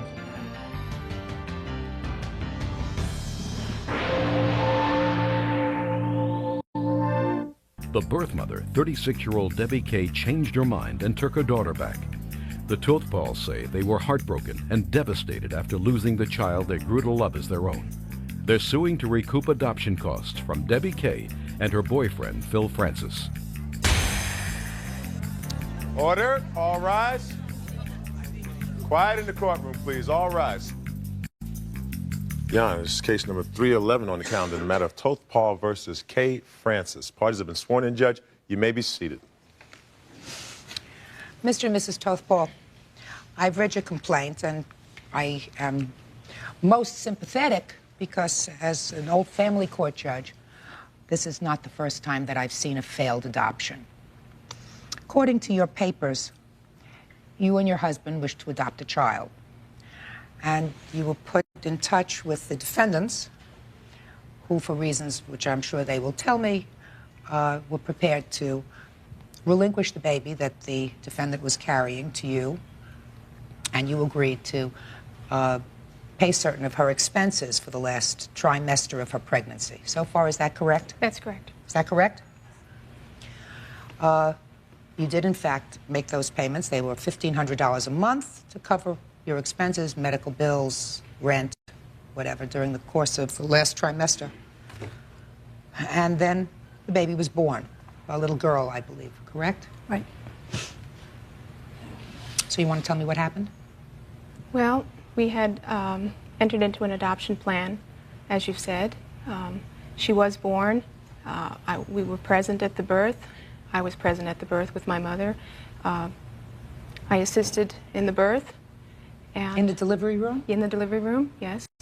The next day, we came back to pick up the baby to take her home. We met with the social workers, and they agreed to sign a placement agreement, which they signed.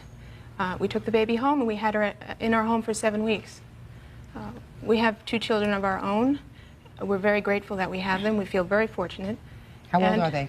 9 and 7. We bonded with the baby for 7 weeks. Had you been trying to have a third child? No. 5 years ago, I had uterine cancer and a hysterectomy, so I'm no longer able to have any more children. But we wanted to open our home up again to another child. He had always wanted to have more children, and this was just something we wanted to do, and which is why we chose adoption. We originally got involved in a surrogate program, but just got discouraged due to the success rate, and also because I had a lot of chemotherapy. We didn't know the effect of the medication on my body, so we decided to adopt instead. And anyway, we had her for 7 weeks, and then they took her back. They took our baby back. I have photographs to show you. We bonded with her, we had her, and we were very devastated. When did you know that there was difficulty? We didn't know until she was born August 11th. We didn't know until mid-September. What happened in mid-September? We had a call from our attorney handling the adoption that apparently Debbie had sent them a letter stating that she was interested in possibly getting the baby back, but didn't say in so many words that she wanted the baby back. Basically beat around the bush. And he told us about this letter. We have never seen a copy of the letter. That was mid-September, and on September 30th, the morning of September 30th, I needed to bring her back. How did that come about? Well, there was a lot of talk for the tail end of the last 2 weeks of September. Phone conversations I was having between the social worker who was handling our case, phone conversations between myself and the attorney. She never really came out and told anybody she wanted the baby back. She never called me until the end of September, the 29th of September, was when I received a personal call from the birth mother stating that she wanted her back. And she said to me that she would like to meet me at a location, and she was going to call the attorney's office and let them know, make them aware of the fact that this is what was going to be happening. I was completely devastated. I was breaking down on the telephone. This wasn't, I mean, we had bonded with this baby. We had grown to love her. Our children had grown to love her. It wasn't as if she changed her mind, you know, the day that she was born. This baby was becoming attached to us. She was developing a personality. We were bonding with her. There were some legal documents that had to be signed after the placement agreement, because that's what usually happens. Right. And that's what we call a surrender document. You're familiar with that? The only papers they told me that I needed to sign if I wanted to was to waive my rights for the 90 days. That's what I'm talking about. And you did not sign those. Right. Am I correct? Is this the waiver? You're talking about the waiver? I'm talking Yes. about the waiver. Right. No, I never signed those. But you were asked to sign the waiver. I was asked to sign those many times. Many times. Well, we'll get to that in a moment. She had also agreed to sign it in the hospital. Are you two married? No. Your Honor. But you live together? Right. Yes, Your Honor. How long have you been living together? 5 years. Yeah. We have a 4-year-old together. And how many other children do you have? We have 4, besides the baby. We have 5. And what made you decide that you thought it was in the child's best interest, since I assumed that that was your motivation, to place this child for adoption? Neither one of us was working at the time, Your Honor. We were just having a really bad time, and we neither one had a job, and We just thought it would be the best for the baby. because we couldn't provide really well for our own children and this one, and it was just very, hard. It was a a very difficult hard decision. It wasn't something that was easy. It was heartbreaking. It was very hard. I'm sure it was. But you decided to do it. Right. Judge Judy continues in a moment. 2 days after the baby was born, we received a call from our attorney's office stating that they wanted $720 in lieu of an epidural so they could take their other children to Disneyland. Real cases, real people. Judge Judy. Heartbroken parents, Jennifer and Peter Tothpaul, are suing Debbie Kay, the birth mother of the baby they adopted. The Tothpauls say 7 weeks after they took the newborn home, Debbie and her boyfriend Phil changed their minds and demanded their child back. They're suing to recoup adoption costs. So let's get to the reason you changed your mind and when you did. There was just many reasons. There was many reasons because, well, one reason is because I wanted her. It was devastating for me to give her up. When your baby's born, you cry because you're happy. I cried because I was just I cried because I had to give her heartbroken. away. Right, and it was very hard. And when, for the first time, did you make the decision that you were going to ask for her back? It was about a month later. When? She was born in? August. August? And when did you decide to ask, when in your mind did you say, I'm going to ask for her back? I can't tell you an exact date. I mean, I was going through so much, you know, it's just, in September. I had talked to the agency weeks before, and they never told them anything. That's because you told them not to tell us. I did not tell them. No, don't talk to each other. I had talked to the social worker. Did you have misgivings right after the baby was born in August about whether you were going to go through with this adoption? No. Was it a week later? Was it 2 weeks later? It was about, I don't know, 4 weeks later. There was a lot of things that led up to it, you know, is that we had to go through so many things. Like what? Like, we sent all our kids away because we kept it a secret. And that was very, very emotional because I kept hidden. I didn't tell very many people. And just different things. It was just really hard. And they had told us things that, like, he wasn't even present for the birth. And I felt like, you know, she wasn't as important as their own children. That's not the reason, Debbie, that you changed your mind. No, that's not the only reason. It was just different things. I was just unsure about what was going on. And I felt, when I talked to everybody at the agencies and the lawyers and everything, they made me feel like I was, you know, less important, or I just felt less significant, you know, and it wasn't as important for them to send me the papers. They made me feel like I was selling her. And that wasn't my intentions at all. When for the first time were you asked to sign the waiver? In the hospital? Yes. And you decided not to sign the waiver in the hospital. Can you tell me why? He did. No, there was something that was said, like we were going to go out a couple weeks later for lunch or something and sign this paper, this waiver. You mean you weren't asked to sign the waiver in the hospital? Yeah, we were. Sure you were. Yeah, and we declined it then. Right. My question to you is, why did you say no, sir, in the hospital? In case she wanted to get the baby back, because I was fully supporting her and whatever she wanted to do. So even in the hospital, you weren't sure that you were going to go through with this adoption. Is that what you're telling me? No, I'm not telling you that at all. But what you just said to me suggests that that was true, because if at that moment of the child's birth you were totally committed to this adoption, then you would have signed the waiver at the time. Don't speak to him. I understand that you know, you can have a change of heart. My point is, these people are suing for nothing else other than, at this point, $4,500, which is what they gave to you in support for the 3 months that they agreed to. I mean, they can't be compensated for their heartbreak. That doesn't necessarily make you the bad guys, because you're entitled to have a change of heart. That's what the law provides. But my question is, when was the point in time when you had this change of heart? If you were committed to the adoption without reservation, you would have signed the waiver in the hospital at the time that they took the baby home. We couldn't. We had to do it after. We had to go to this in LA somewhere. That's what we were told. Because he wasn't there to sign something. He doesn't have to be there to sign. You have to be there to sign. The waiver is something you have to do. But they told me I could not sign this in the hospital. They asked you to do it immediately thereafter, and you put them off. No, I was going to do it. I had told him I would. And you know that I told him I would. You never did it. Did you go away on vacation? I was going to go away, and I never was able to go.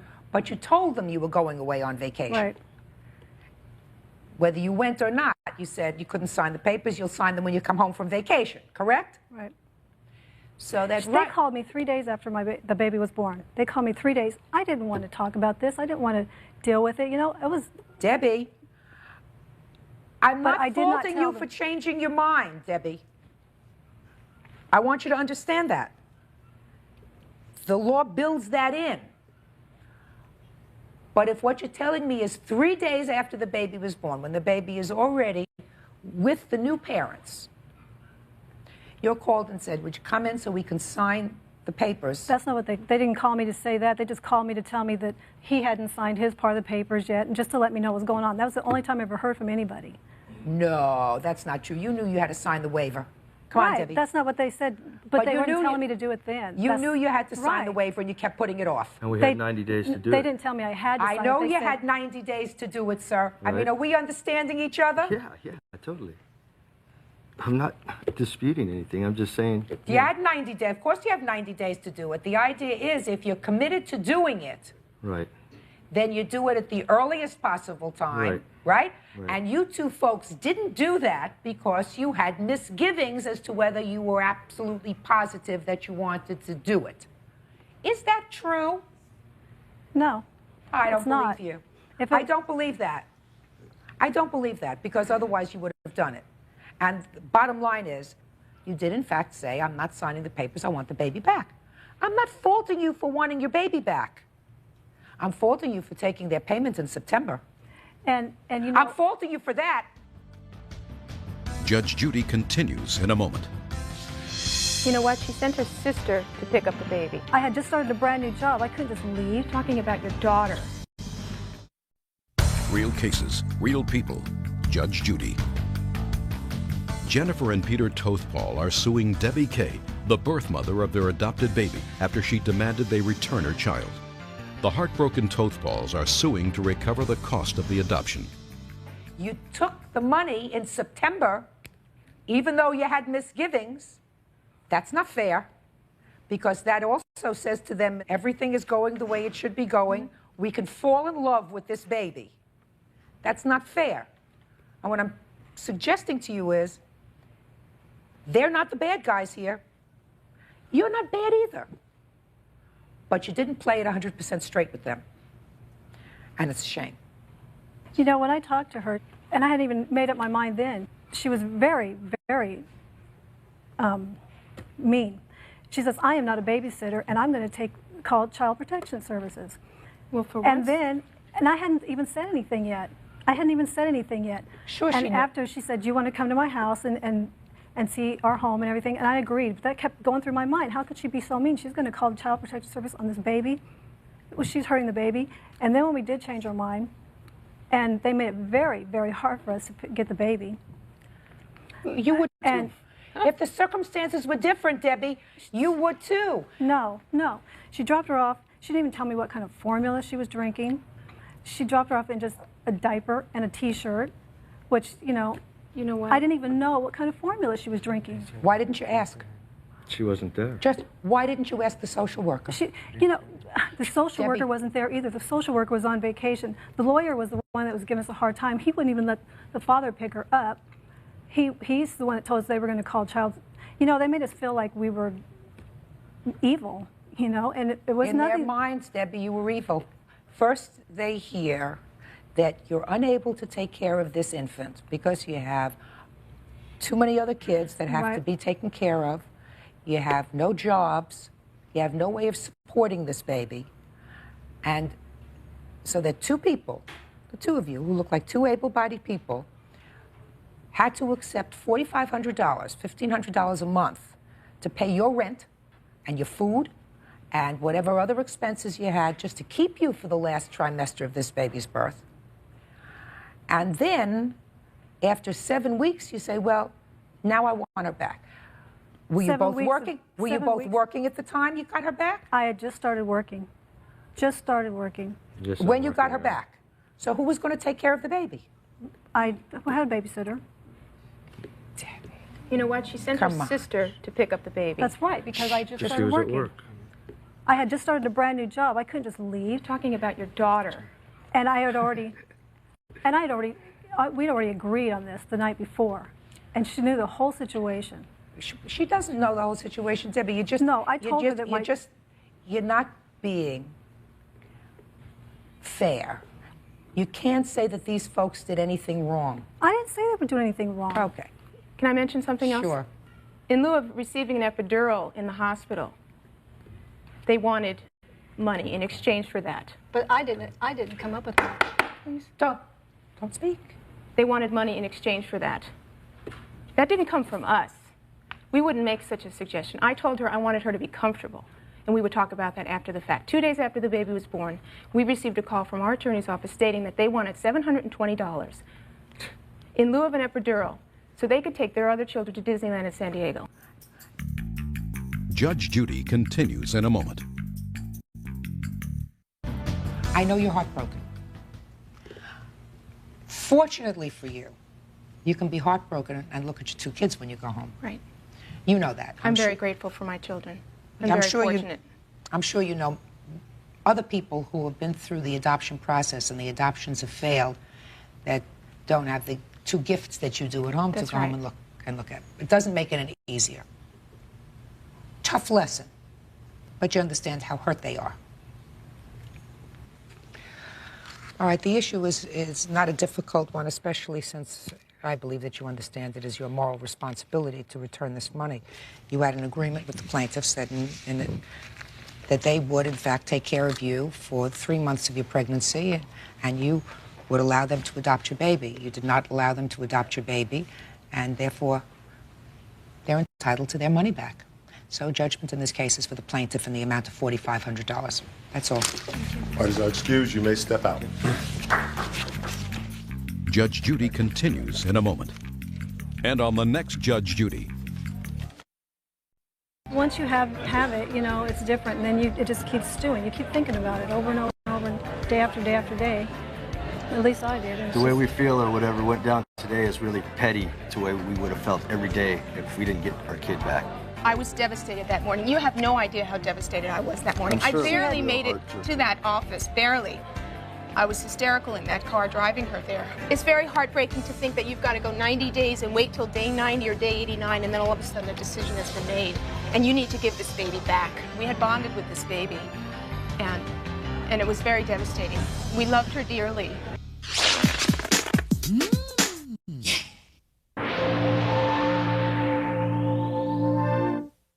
The claims in her countersuit she owes her money for a missing gold ring. Order. All rise.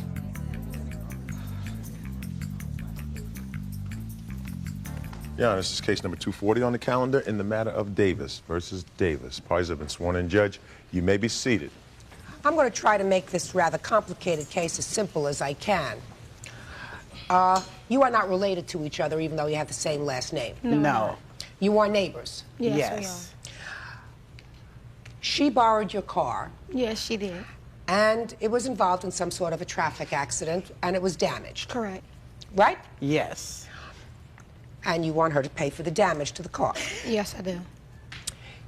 She says that while you were babysitting for her, jewelry was stolen from her house. So she's countersuing you for the jewelry. She said, therefore, she doesn't have to pay for the car. Is that this case? Yes, it is. So at least we have one thing that's a given. You damaged her car. Yes.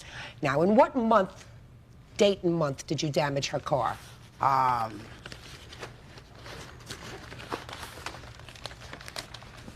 you don't know this right off the top? July 12th, Your Honor. No, I don't. July 12th is when you borrowed the car. Yes. How was it damaged? Tell me. I was damaged on the on the driver's door. And how did you do that? I didn't do it. A car hit her car while I was parked. So she says, Your Honor. Whatever. You weren't there. Right. But it was damaged while it was in your control. Yes, ma'am. And it's not covered by insurance. No, it's not. Why did you let her borrow your car? Because she asked me if she can borrow my car to go to the grocery store. That's not true. And I said, do you have a driver's license? And she said yes. And I let her drive my car. When she left, my car was a brand new car. No, I understand that. Okay. She's acknowledging Okay. that the car was damaged while it was under her control. Okay. Did you have a driver's license? No, I did not. Why? Why did you use her car without having a driver's license? She sent her daughter to come get me, to go to Lucky's, to go get some milk and cereal for her daughter because she was sick. Your Honor. I did her a favor. Your Honor. She asked me to use my car. The first question I asked her, before I even answered her, was, do you have a driver's license? That's not true. She said yes. Shh. Just a second. Did you have insurance? No, I didn't. Why not? Well, I had got the car in May, and I moved in June. I guess my insurance papers, from what the car dealership told me, went to my old address. Being that I didn't get them in time, they pinned it because I only had it a month after I got my car. Well, so far you both sound very responsible. No insurance, no driver's license. It's a perfect match. Okay. All right. Now, when allegedly was this jewelry stolen and how? What month? It was stolen August 23rd. All right, 8/23. Now, between July 12th, when the car was damaged, and August 23rd, why didn't you pay her for the damage? Because, for one thing, when after the accident had happened, okay, I came straight to Rolanda, and I said, Rolanda, someone had hit your car. We came out, we looked at the car. She said, Rhonda, don't worry about it. It's not that much damage. It could have happened to me if I'd have had your car. She said, don't worry about it. Okay. Come on now. Shh. And so? And so that was it, okay? August 23rd was my birthday. We needed a babysitter. Just a minute. So are you telling me that between July 12th, when our car was damaged, and August 23rd, there was no other discussion about paying for the car? None. None. Okay. You say there was? Yes, there was. When was there? When she came back, when she pulled back into the parking lot, and I came outside and seen my car, and I'm just shaking my head, and she was like, Rolanda, I'm going to help you fix your car. She said she's been knowing people who can fix my car, Your Honor. She said she's been knowing people, and I'll come to her door, I'll ask for some time. I'll be like, have you talked to someone? No, and she'll be like, yeah, I know somebody who will fix the car. Okay. You know, and then she got mad one night and was like, I'm not going to fix your car. Who are you? I'm her witness and roommate. We live together. When she was at the store, I was at Rolanda's house sitting, waiting for her because the store is not very far from where we stay at. Okay, when she came back, all three of us walked out where the car is parked at in front of our apartment building, and we looked at the car. You know, I was looking like, where's the dent, you know? And it was very small, like maybe if someone opened their door and maybe hit the car or something like that, that's what it looked like. To me, it wasn't major I'm at going all. to see pictures of it. I assume the pictures are here. It wasn't major at all. My pictures to prove that they're not little itty bitty dents. I have pictures I have too. some I have some damages that. Just a shh. Okay. That's certainly not an itty bitty dent. No, and that wasn't the dent that was in that car. Neither. Her car had been hit 3 times since that accident. Well, when did you take pictures of it? Maybe about 2 weeks ago when I knew that she was following this. Just a second. 2 weeks ago this happened? 3 July months the ago? 12th, Your Honor. Yes, but My case I didn't know she was going to file no suit against me or anything like this. When were these pictures taken? Those pictures were taken 3 days ago. 3 days ago? 3 days ago. Not interested in these pictures? Well, I want to see the estimate. Okay. I have right an estimate, after Your July Honor. 12th. I have an estimate, Your Honor, proving how much my driver's door does not open. My window is broken. That window was in that car. It has been rain, and my car, the door, it's rain, it's mildew stains inside of my car. Your husband Just a broke the minute. window. Hey! This damage report is 2.5 months after this incident. Yes. Okay. Your Honor, I'm telling the guys all the truth. She damaged my car. Judge Judy continues in a moment. You copped an attitude, which I have a feeling you can do very easily, and you said, I'm not doing that. And later today, Whoever made the decision that this was not going to be a long-term relationship, whether it was you or whether it was him, whoever it was, you're very lucky. Real cases, real people. Judge Judy. Rolanda Davis says after she loaned her car to her neighbor, 36-year-old Rhonda Davis, she returned it with extensive damage. Rhonda admits the car was wrecked, but says Rolanda stole a gold ring from her home, making them even. She acknowledges she damaged your car. You do not have an estimate within a day, a two, a week after the accident. Right.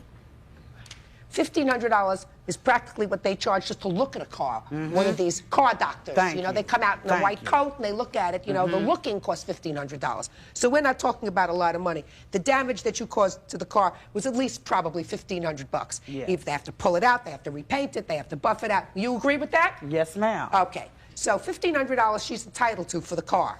Now, you have to prove to me that she took your jewelry. Prove it. Only way that I can prove it is that when we got ready to leave, okay, when I got to the club, okay, Jocelyn noticed that my jewelry was gone. What I did, I immediately got on the phone. I called Rolanda. I said, I dialed my number. Rolanda answered my phone. She said, hello. I said, Rolanda, this is Rhonda. First thing I said, how's the kids? She said, everything okay. I said, Rolanda, I left my rings on top of the TV. Can you please go get them for the kids won't mess with them? She said, okay. I said, I'm going to hold on until you do this, okay? I was holding on the phone. Whether Rolanda went in my room to check to see was the rings there or not, I was holding on. She came back to the phone. She said, okay, I got them. I said, okay, everything's okay? She said, yes. I hung up the phone. When I returned home, I say approximately maybe about 2:30, close to 2:45. Immediately as I walked in my door, I seen my table. The glass was broke, okay? Then Rolanda said, the window in the room is broke. I said, the room window. So I goes in the room and I pulls the curtain back. The whole window is busted out, okay? A family heirloom that I had from my grandmother that's passed, that was broke, okay? My rings was missing, all in one night. Okay. What happened? She called. And she did tell me that her ring was somewhere in her room. She did say that she would hold while I go in the room. I did not go in that room because I didn't want to be responsible for nothing coming up Just missing. a second. Okay. Stop you right there. All right. She called. She said, I'll hold on. Mm-hmm. I sat the phone down. Just a second. Okay. She said, I'll hold on while you go inside and get my rings because I don't want the kids. That's what she said to you. Right. And you did what? And I sat the phone down and sat there. I did not come back and reply to her, I got them. Yes, you did. Oh, sure you did. Yes, you did. That's what the reason sure you did. holding on. Okay. No. That's why I was, oh, excuse me. No. Excuse Hey, me. oh, sure you did. She is lying. No, I did not. My mother is right here. Let me tell you why you did. Let me tell you why you did. Because it doesn't make sense. It's not logical for you to have then walked back and said, I don't have the rings. I'm sorry. You put the phone down. You said, gonna wait a couple of minutes. You picked the phone up. You said, got him. I didn't say got him. What did you say? I told her I was not going in her room because I wasn't going to be responsible. No, you didn't. That's what I said. Oh, you did. Please, I didn't give me a leave break. out that living room. Give. Your Honor, You got that my is rings. the truth. I didn't leave out the living room. Oh, I believe it. I stayed How you right know the next door bedroom to window her. was Listen broke? to me. Listen to me. Okay. Either way, okay, you're responsible. She's absolutely right. Either way, you're responsible. She called you. That's what I You were did. babysitting for her children. She said, I left my rings. Please go inside and secure them. Instead of doing that, you copped an attitude, which I have a feeling you can do very easily, and you said, I'm not doing that. You took the phone, put it down, waited a minute, picked it up and said, I got him. That's what she did. No, I didn't, Your Honor. Sure you did. Tell me what rings were missing. This is the rings right here. I have the things from the rings and everything. They're not even finished paying for. Here's everything for the rings. It's the ones that's entered a room at all. That's your problem. Circled. Then you lied. Here's No, my I didn't. stuff Oh, for sure my- you did. For my table. Oh, sure you didn't- did. I got the How? window fixed, but not the table. How, but Your this Honor? is How did you lie? Yes. You lied because you told her I got the rings. No, Here I it go, didn't. right I here. Oh, I never believe you told her did. that. Listen, I may be wrong. I was wrong once in 1950. I don't remember what it was, but I'm sure I was wrong And this once in day, 1950. too, Your Honor, because I didn't say that to her. Quiet. Judge Judy is ready to rule. And later today, You are so full of baloney. Am I? You are so full of baloney. But you're a very quick thinker. real cases, real people. Judge Judy. This case is going to turn out to be a wash, you know. Because I believe that you should have paid for the car, for the damage to the car. I believe that's true. Mm-hmm. And I believe Miss Attitude over here decided that she was tired of asking you to pay for the car and made things sort of even.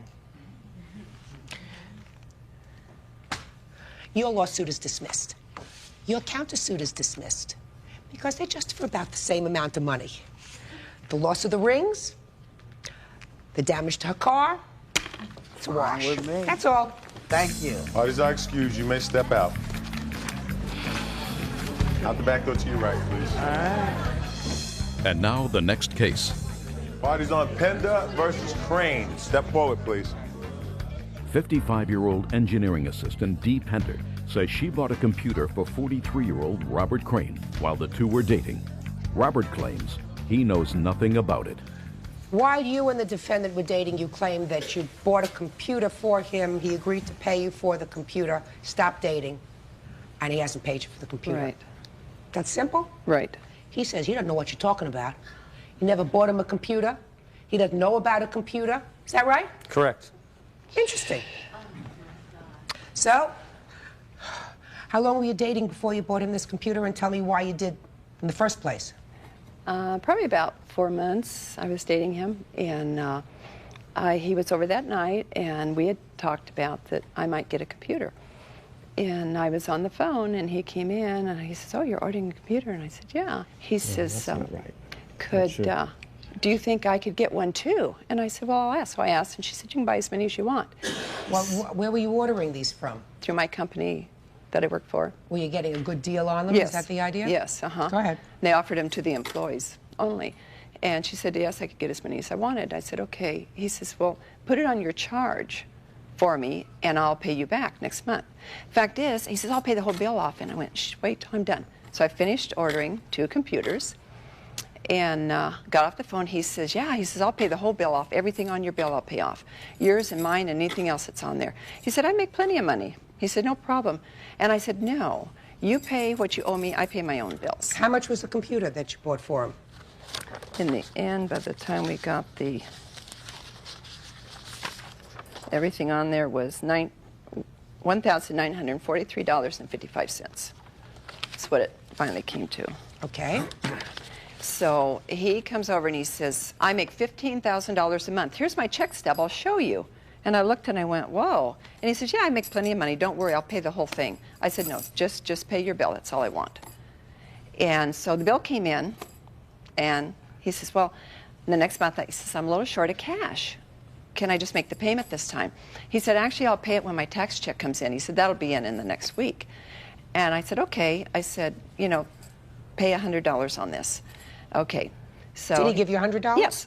Yes, he paid me $100. Well, let me ask you this question. Have the computers been delivered? Oh, yeah. Oh, yeah. They were delivered the next month. Did you talk to him about his computer? Oh, yeah. He said, yeah, he liked it. He thought it was great. What kind was it? A Micron? Micron, I believe. Here it is right here. Okay. And which credit card did you put it on? My Citibank Visa. Okay. There's a little note here that he left tagged on my car after he moved out in the middle of the night in his handwriting saying, I will pay you. He put this on my car. I put the date up there of the day he left it on my car. Let me have it, please.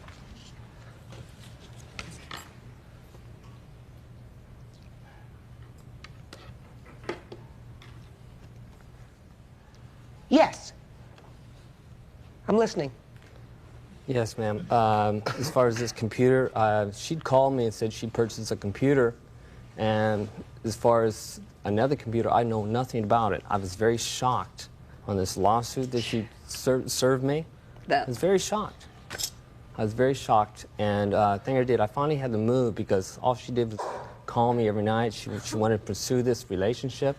Hey, I didn't want to hear anything else about it. So I finally had to move because we lived in the same complex. I did not need to hear any more of this from her. If you can't be quiet, you have to leave. Do you understand?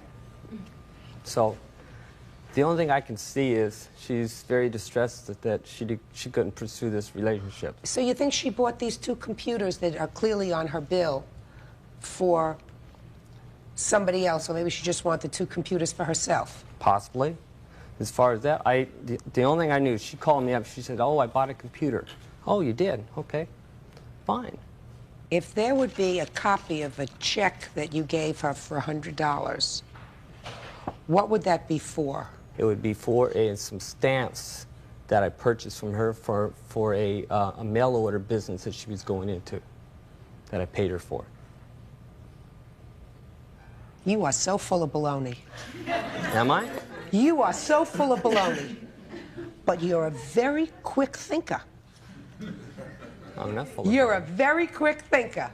I don't have a check for $100, a copy of a check. But still, I just wanted to figure out, to see what your answer would be if you thought I had a copy of a check.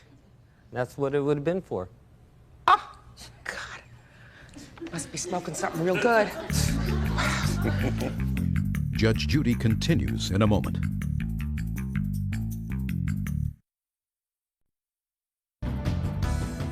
$1,943.55 is what your Visa bill shows. Does very fancy footwork. Ms. Pender, you're very lucky that whoever made the decision that this was not going to be a long-term relationship, whether it was you or whether it was him, whoever it was, you're very lucky. Yes. Earth to Mr. Crane. You can't pull the wool over everybody's eyes all the time, sir. I'm sorry. What were the interest charges since this purchase was made? His interest charges, we're going to give him credit for the $100, even though he now says it's for stamps. And also lost wages because same time he moved, his company moved, and it took me 2 days to find out where they were. You're going to, listen, you're going to chalk that up to experience. Okay. All I want to know is the interest. It's $320. She had a business card all along. $21.63, right? Got there. That's what I got there. Judgment for the plaintiff in the amount of $2,163. Parties are excused. You may step out.